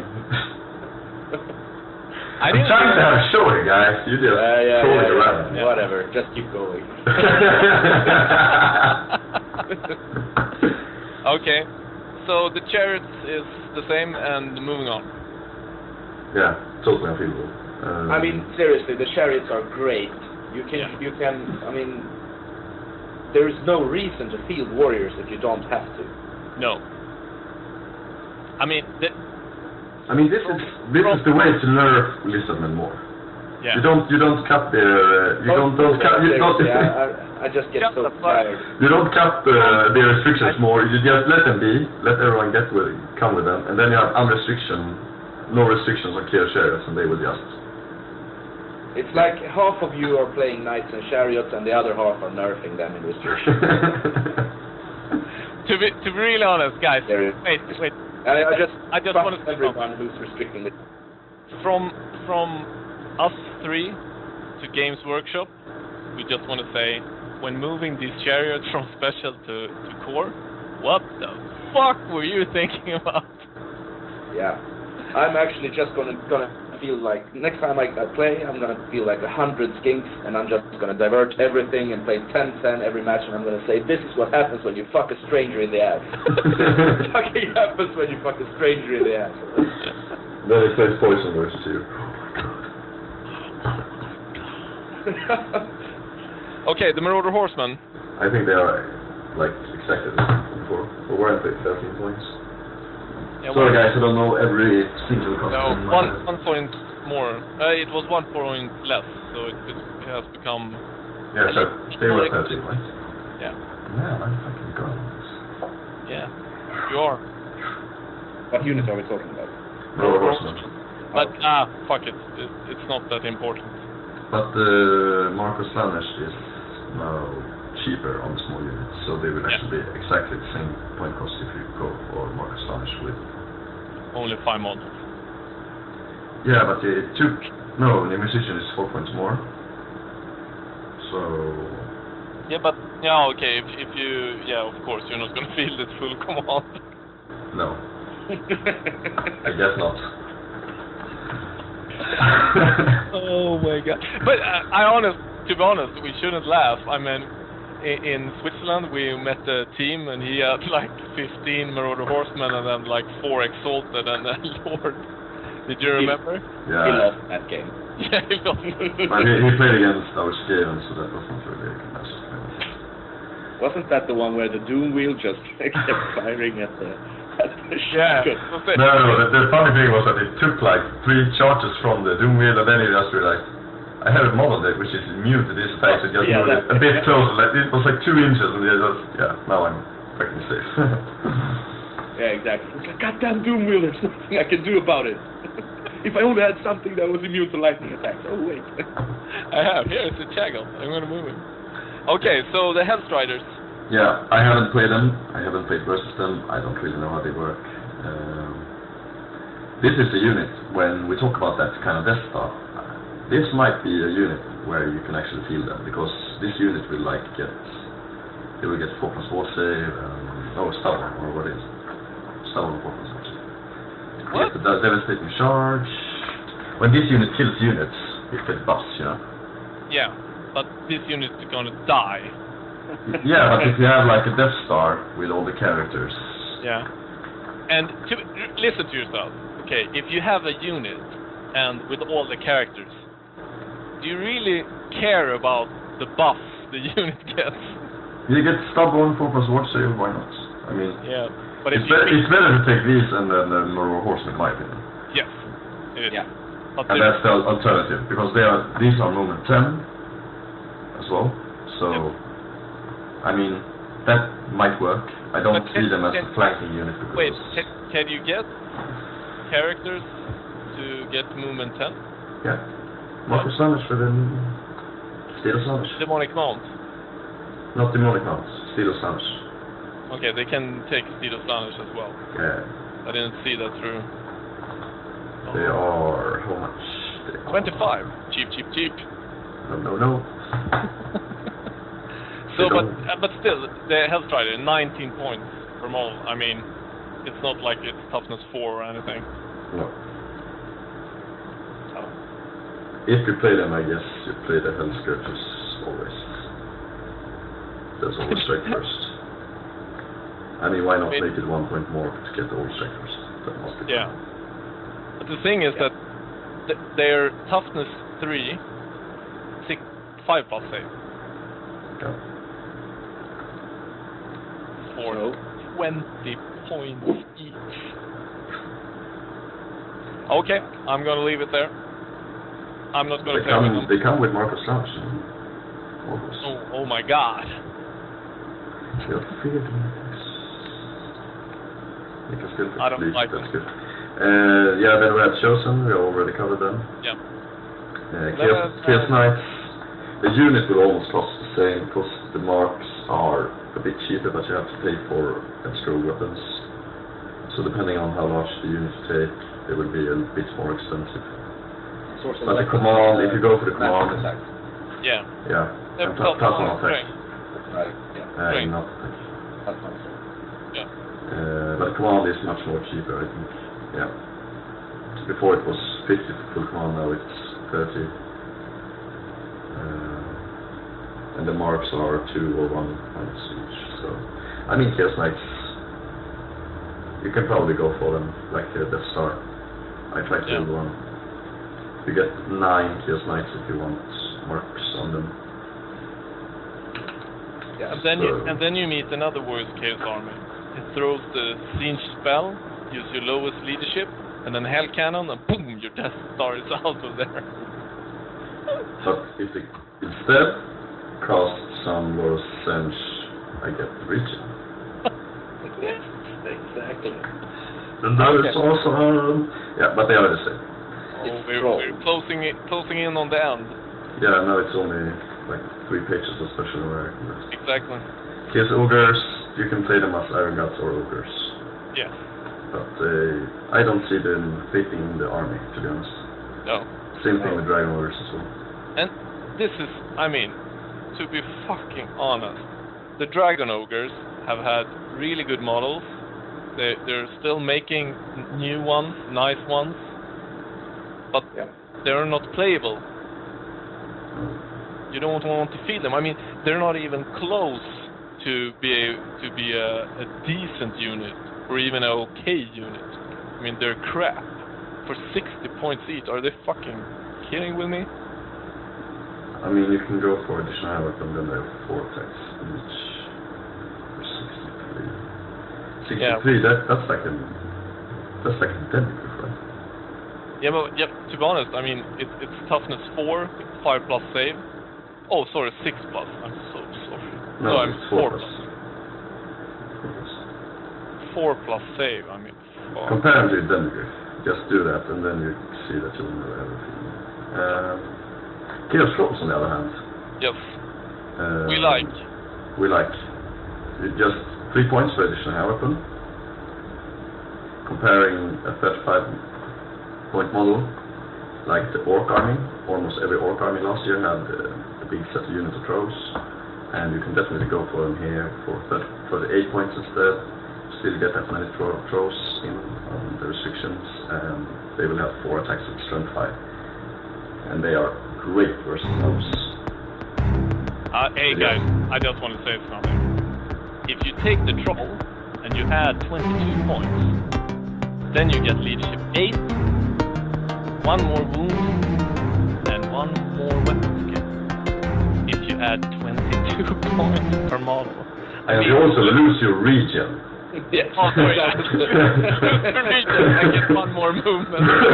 Yeah. But, I mean, to be honest, when looking at the Dragon Ogre and the Chaos Troll, okay, I mean, a lot of people are going to say, yeah, but you're leadership 4 and stupid, and you're going to... but that depends on how you play. I mean, the Dragon Ogre, it doesn't matter how you play. They're crap. Yeah. I think we've actually found a cavalry unit that are actually worse than Saurus Cold ones. And this got Maybe. improved a lot in this book. They got improved a lot. So yeah, we should just move on. This Yeah, but- is drawing out long. And for everybody who has the book, if you look at the Dragon Ogre stat, you see, fuck, they're crap. But then look at the picture below. I mean, they're making really cool models for it, but you don't want to feel them on the battlefield, so... Yeah. It's so boring. Okay, Chimera. Here I think Awesome. that's the only model that Lasse is gonna comment. That's it. Awesome. Yes! Chimera! I've been waiting for this one. But here's another thing. What the hell, Games Workshop? No, okay, first. No, I'm gonna try. No. Big 3. First things first. This is the model that Lasse said, oh, a flying Hydra. Now, continue. Yeah. It's the But I mean- Hydra. For 100 points more. This is Yeah. another thing that the Treg and I talked about today, actually. Why the hell did they put regenerating flesh for 15 points? Will there ever be a Chimera without regen? Yes, Lasse will feel one. I mean, That depends on how much more century we will be facing. but I mean, even if you face lower chance, it's still better to have regenerating from the beginning, because that just improves the shit out of it, so... I mean, Yeah, come on. 15 points, I mean... They could actually swap it around, so you'd like pay 25 points for the scale skin, and then No. get... 15 points, I mean, that's one Marauder when it's equipped. But that's the same thing with Abomination. It's like, you won't see it without the warp spikes. No. No, Yeah. sure. It's just, I think someone is like, oh cool, an upgrade. Just like, what fun it is to be upgrading things today. And I actually made this choice. It's because of me. This thing has regen. I think that's the way they want it. It's like, I mean, I think... But compared I to think you're right. Venomous Ooze, come on, that's Yeah. poison attacks for 15 points. I think you could have said 245 points for the Chimera and it has regen.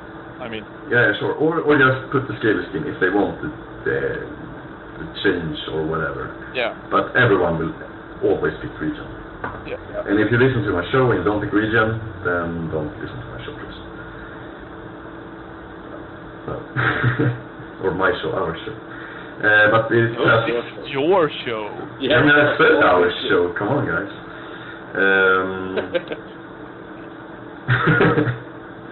Okay, but Next week I will sit here all alone and talk about... it's a good model. We have to see. I mean, we need a lot of more games played and a lot more input to be able to know if it's really, really, really good or just it could be a problem for some armies. Yeah, I mean, it's not that much better than the Hydra. It's 100 points more, so that's a lot. I think Yeah. flying is a lot better. Yeah, but still, you have to remember. Hydra. I know. I understand your point of view, but you don't have a Dark Elf army behind it, and it's always going to be the problem. You No, have but you have a unit that's 100 points more than the Hydra, But I don't lacking the Dark Elf army. agree. I think that's the main part. It doesn't have a Dark Elf army behind it. Therefore, it's better because in the Dark Elf army, you only shoot the Hydra because you choose between the Pendant Lord and the Hydra, and you shoot the Hydra. Here you will be choosing between Chariots, Hell Cannon, Demon Prince, and the Chimera, and that's a lot of targets. Yeah, I mean, in an all-out push army with the 2 Chimeras, the Demon Prince, and like 3 Chariots, maybe some 4-beast Chariots, then it's kind of obvious that you shoot the Chimera anyway, but then the other stuff will get through. So I think that's kind of the theme with the book in general. It seems like they made all the choices for you from the start, really. You're going to play a Demon Prince, you're going to play like a Nurgle-marked Demon Prince, and then the Chariots and the Chimeras, and then like Chaff and whatever points you got left you can... But the Chaos Sword is still viable with the Pendant build, with the 3+ reroll save. Yes. Moving on. Yeah, for me at least, I feel that as you said, okay, in a Dark Elf army you shoot at the Hydra, but for me it's like when up against the Dark Elf army, you're not only choosing between a Hydra or Pendant Lord. There could be another peg, there could be like Blackguards, there could be like a small unit of Witch Elves. I mean, for me, Dark Elf is still one of the biggest problems, because you have... Yeah, but I'm just thinking canon. Yeah, okay. You got like a Pendant guy and the Cloak of Hagreef and the Hydra and the Cauldron perhaps, but the Cauldron is toughness 10, 4 up ward save, so the Hydra is the obvious choice there. Yeah. Chimera also, I don't really think that you need to upgrade the flaming attacks on it. I mean, it's a great upgrade, but since you will focusing cannons on the Chimeras primarily, I think, if you can't choose Demon Prince, of course, it might be worth... But the Hell Cannon is kind of... Yeah, but you don't... If you have an all-out push army, you don't feel the Hell Cannon anyway, because it's only 3 nowadays. Yeah. And even if you put the Hell Cannon down, it's still kind of hard to shoot out. Yeah. But I think the Chimera can easily be filled with only Regen and skip the thing as well, to like save the points when it dies. Because it will often die, and it's only reached 5, so it's really vulnerable to flame, snipes. Yeah. Okay. Moving on. Yeah. Corby's Chariot. This is like... Interesting. 7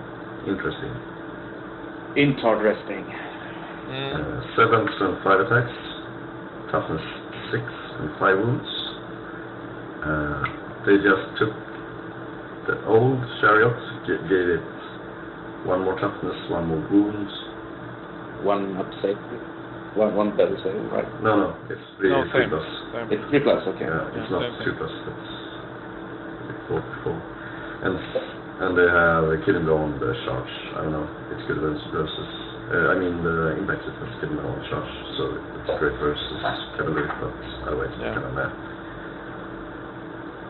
But you don't want to be charged like Pegasus won't want to be charged by the impact, of course. The Killing Blow is also really important. If you're playing or Sench, to get rid of all the regen you're spreading out. You really need to bring a flame banner when you play Lore Sench, I think. But yeah, it's a great model. 130 points. You can go with any mark almost. I even think Khorne might be viable here, or at least several say that it's viable. I mean, Chariots don't really want to do flank charge. And this is no exception, so when you have Frenzy, you will get flank charge. So, yeah, maybe moving on. It's a really viable piece, I think. Yeah. Here's War Shrines. They have a bounce spell, which costs to give these Eye of the Gods table to all champions within 12 inches, or the 3 of them. And all within 12 can also roll 1 extra die when rolling on the table. So that's the only reason I would feel War Shrine, to like have the backup when you fuck up your roll. Could be really scary, because you roll and you roll and you roll some dice and some more, and then you have like 3 Demon Princes standing. Oops! And then there are Chariots, which hasn't impacted, doesn't treat dangerous terrain in the same way as Chariots, and otherwise it's almost the same. 1 less toughness, 1 more wounds. Yeah, and that's important, because the old ones were really useful when just blocking off. Yeah, but these are more stable to cannons though, because they have 5 wounds instead of 4, so... Yeah. Okay. I mean, And That's what we got. Snow, it's cheaper. 125. It's cheaper, yeah. and special. And special, yeah. True. Wasn't they True that. 120 before? Wasn't it? 130 with the... Was it? No, Like that. 130. 30. 130 they were. 140 with Microsoft. Yeah, exactly. 140. Yeah. Then we have the Hell Cannon.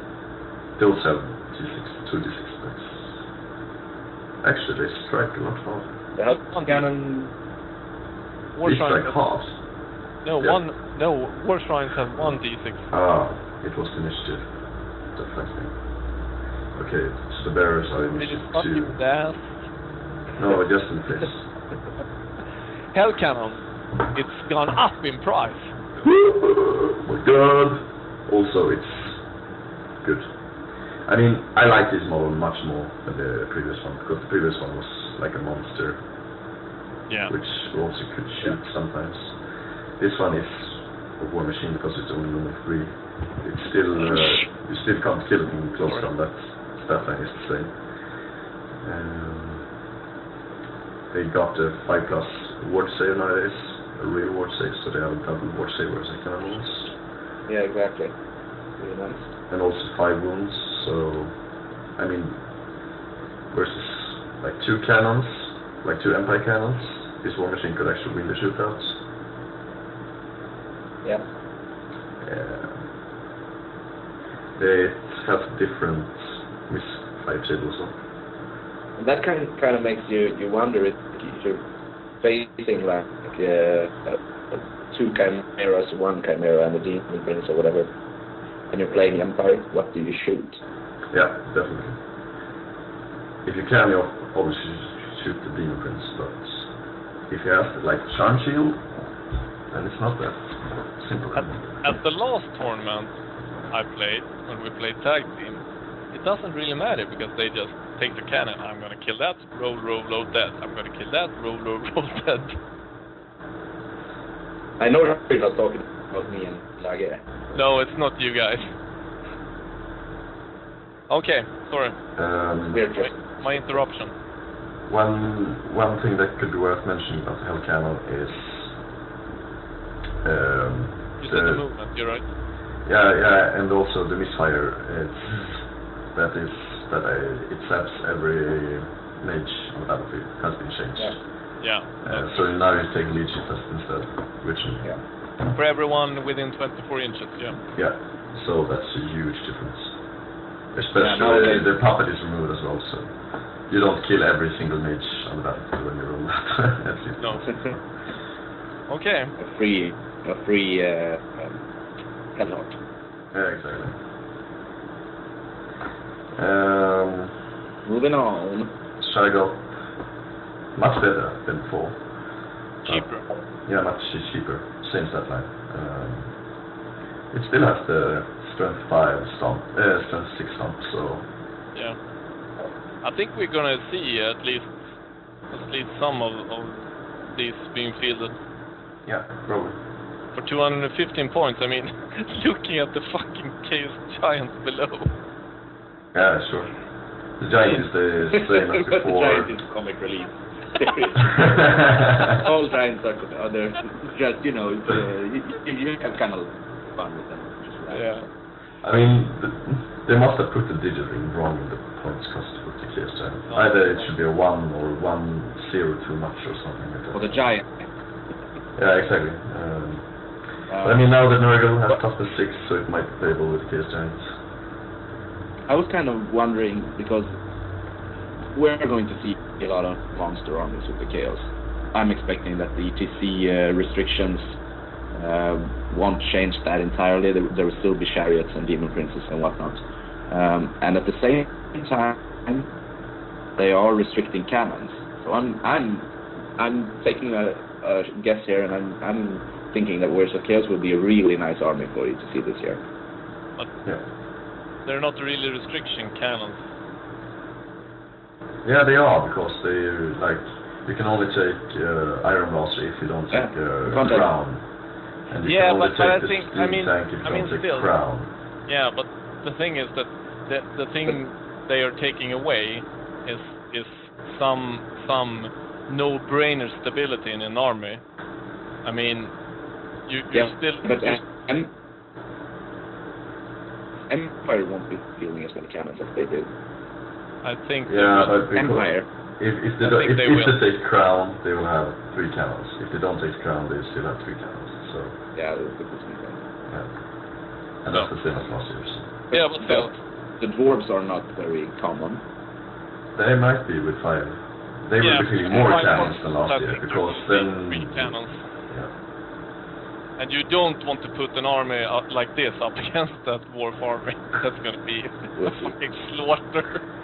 Not if you get the first turn, because then you just. I mean, at least 20 inches with the whole army, and then you just charge everything. You're going to have 1 cannon with flaming and one catapult, one grudge thrower with flame. And I have 3 words for you, Hampus. Lord of French. That's, I guess dwarves, that would be really, really good. I mean, it's just slaughter them all. The new Lord of Death. I can really see that. Guys, we've been talking here for fucking 2 hours. Oh my god. Kill me. Chaos Bomb, same crappy shit. Yeah, 5 But you need to bring like 3 or 4 because your champions will become spawns all the time, so... Exactly. And you don't want to just die, you need to all the time. Spawn. Yeah, all the time. I know it will when I roll the dice. So. Okay, so the new big guys, perhaps? Mutalisk and the Slaughter Brute? Yeah, Skull Crushers first. Yeah, but we've talked about Skull Crushers before. Yeah, but they have 75 points now, so they're not as viable as we thought. So they have strength 6 on the beast when they charge, 3 wounds, toughness 4 instead of 2 wounds, toughness 5, so I don't know. I like these models more. They feel more stable than the ones before, but it's not really that great. You need to upgrade them scroll weapons, so that's 78 points. Maybe field them in 3s or something like that might work. Yeah. You kind of hope they would lose friends in it. Yeah. Slaughter Brute. Sucks. Yeah, actually, this kind of chaos rank totally looks viable when you look at the Slaughter Brutes, because... yeah, that's actually spot on. I mean, that's only 200 points that weight instead of 205. It's frustrating how that is. I feel insulted. I feel insulted that GW would think that I would feel that. And also to pay that many crowns for it. Yeah, that's 600 Swedish crowns. I mean, that's like 60 pounds or something. Yeah. Ooh. Or like $5,000, right? I mean, no. Just, I mean, take him away. I don't want to see him. Yeah. 4 attacks. Come on. You should have like 7 attacks. And regen. You could at least choose regen for maybe 15 points. Yeah, totally. Yeah, they forgot that here. I can see that. It should be, there's space here. That should be... Obviously a question for the FAQ team. Oh, but guys, sorry man, you're missing out. It may take extra claws. Yeah, true. What but happened? What is that expression? 2 strength, 5 attacks. Yeah, extra. So. And that's, I mean, that's only 20 points. That's 10 points per attack. I mean, you don't want the regeneration for 15. You're buying unit champions here. Yeah. You can buy as many unit champions as you like on him. Wait. Up to 2. Oh my god. A question. Do they have a model for the Slaughter Brute? Yeah. This is the Mutalist, but they quit it. The same kit, yeah. Yeah, lucky for them, because they won't be selling many of those if they had it. Okay, it's on a sheriff base, by the way. That's kind of strange. I mean, they're releasing. I mean, check that mall. It's fucking huge, and they put it on the sheriff base instead of these huge new bases. But I mean, how bad would it? It would have put it on a huge new base. I mean, seriously. That would be. I mean, wow. There you have a bad mole. Wow. Oh my God, you would not want to run him into a horde unit of White House. That would be. Yeah, this morning you totally run into a mole of White Lions or what? He gets raped by the unit champion. Seriously, I mean, it's not even close. I mean, what the fuck? Weapon skill 3, 4 attacks. What? No, it's not weapon skill 3. He gets the weapon skill of his commander, so he will have like weapon skill 9 or so. Yeah. With 4 attacks, so he's gonna hit 3. Yeah, exactly. And he should have like 7 attacks or something. The answer to our question, what you're shooting at if you're playing against Words of Chaos, it's this guy. It's 205 points for free. No, you don't shoot it. You wait till the last and take him with slaves in close combat because. Yeah. Okay, guys, lure him in. He will actually shot my slaves now. Look, it's some charge. It's like bears. It's like, don't scare him. He's coming towards us. He's like moving forward, looking confused. And then you shoot the general, and then he will start to move around in circles instead. You're like, no, we scared him away. And the funny thing, I just keep, because my eyes can't fix on the bad stats. My eyes have problems with movement 6. What the fuck? Yeah. I mean, compare this to the Kadai. Alright, we go on to Mutate now. Oh yeah, my God. No, wait. I mean, seriously, I'm not Shut the fuck up. This is really expensive. We are on the Vortex beast now, the last one. Okay. Here. Is it that the Mutalist? Yeah. Yes. It's kind of cool. I like the. It looks like Kraken fucked something in the ass and got free or something. You're so arse-fixated today. Yeah. I mean, to be honest, the Vortex beast, the Slaughter Brute, the Spawn, the Giant. I mean, I think we have the worst rare section in the game, right there. Yeah, it's fucking pathetic. But the Hellcannon is well. Yeah. I mean, the Hellcannon, and still the worst rare section. And maybe the Shagot, but I think no, it's really crap.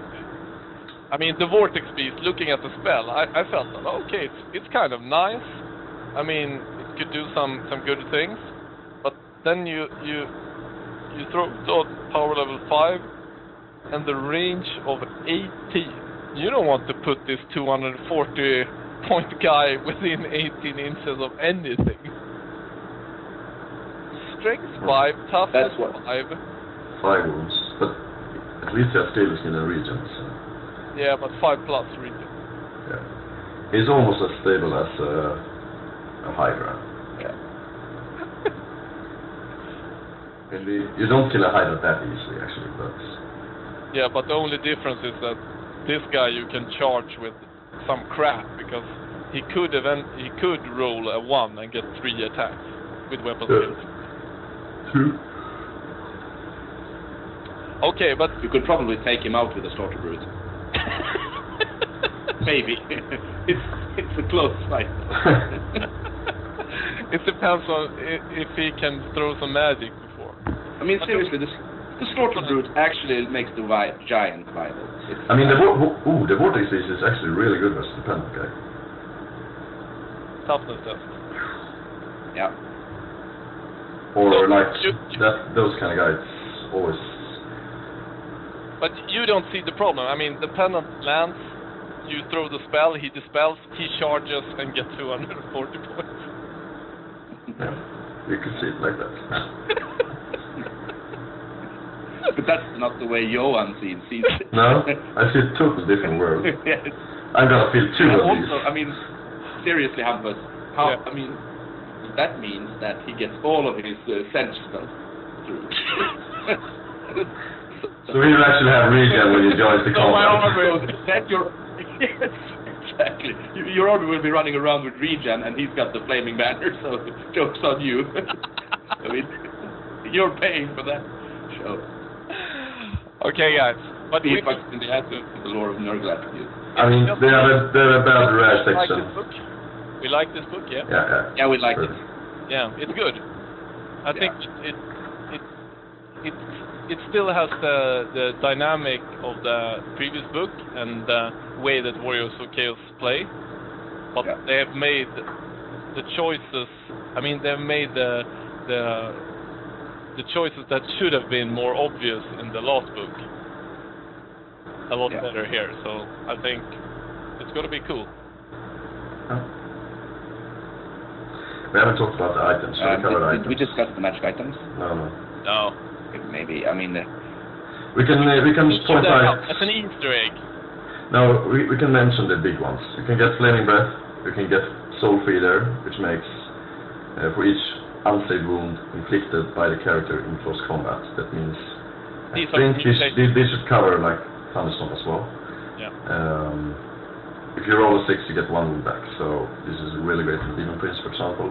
Third Eye of Siege. The character rerolls ward saves results on 1, and you know strange characters have 3+ ward saves, so that's almost like a pendant. He's better. Better than the pendant, because the pendant can get sniped and this one will never die. Steel 5+ save. Yeah, I can get like poison effects and shit, but I think that's the important ones. The channeling thing is kind of interesting. That one is good as well. Chaos Family, they have like put the channeling stuff together with a plus channeling plus spell item, so you get both in one. Nice things. Good times are coming for us, listening players. Yeah. Should be fun. So this is everything for today, yeah? Yeah. And we'll be back maybe next week or the week after that. Yeah, something like that. And we've solved most of our technical issues, so I think in one next or the next show after that one, we will be back with guests at last. Hopefully, yeah. Yeah. I think that should be our goal. Yeah, of course. I mean, nobody wants to listen to us three jabbering on for 2 hours. Too much talk about movements and chariots. Yeah. But that's the end for today. Hope you guys enjoyed our bullshit about the Warriors of Chaos, and I mean, we'll be back to talk a lot more about them when people are fielding them on tournaments. Yeah. And again, follow us on Twitter, follow us on YouTube, and Facebook. Yeah, Facebook. And send in lists. We haven't got a single list yet, right? Yeah, they hate us. No, they hate us. Tell us everything you've killed with. Everyone is so afraid that we will saw their list too, but just do it and we can talk about it. You might learn something. Yeah? Andrew said something that I really like. Please use Facebook, YouTube, Twitter, anything. Tell us what you was able to kill with the slaughter brute. Alright, so that's your homework for the next episode. For this time, thank you for listening and hope you had a great time. We had a great time. So. See you guys. Bye. Bye-bye.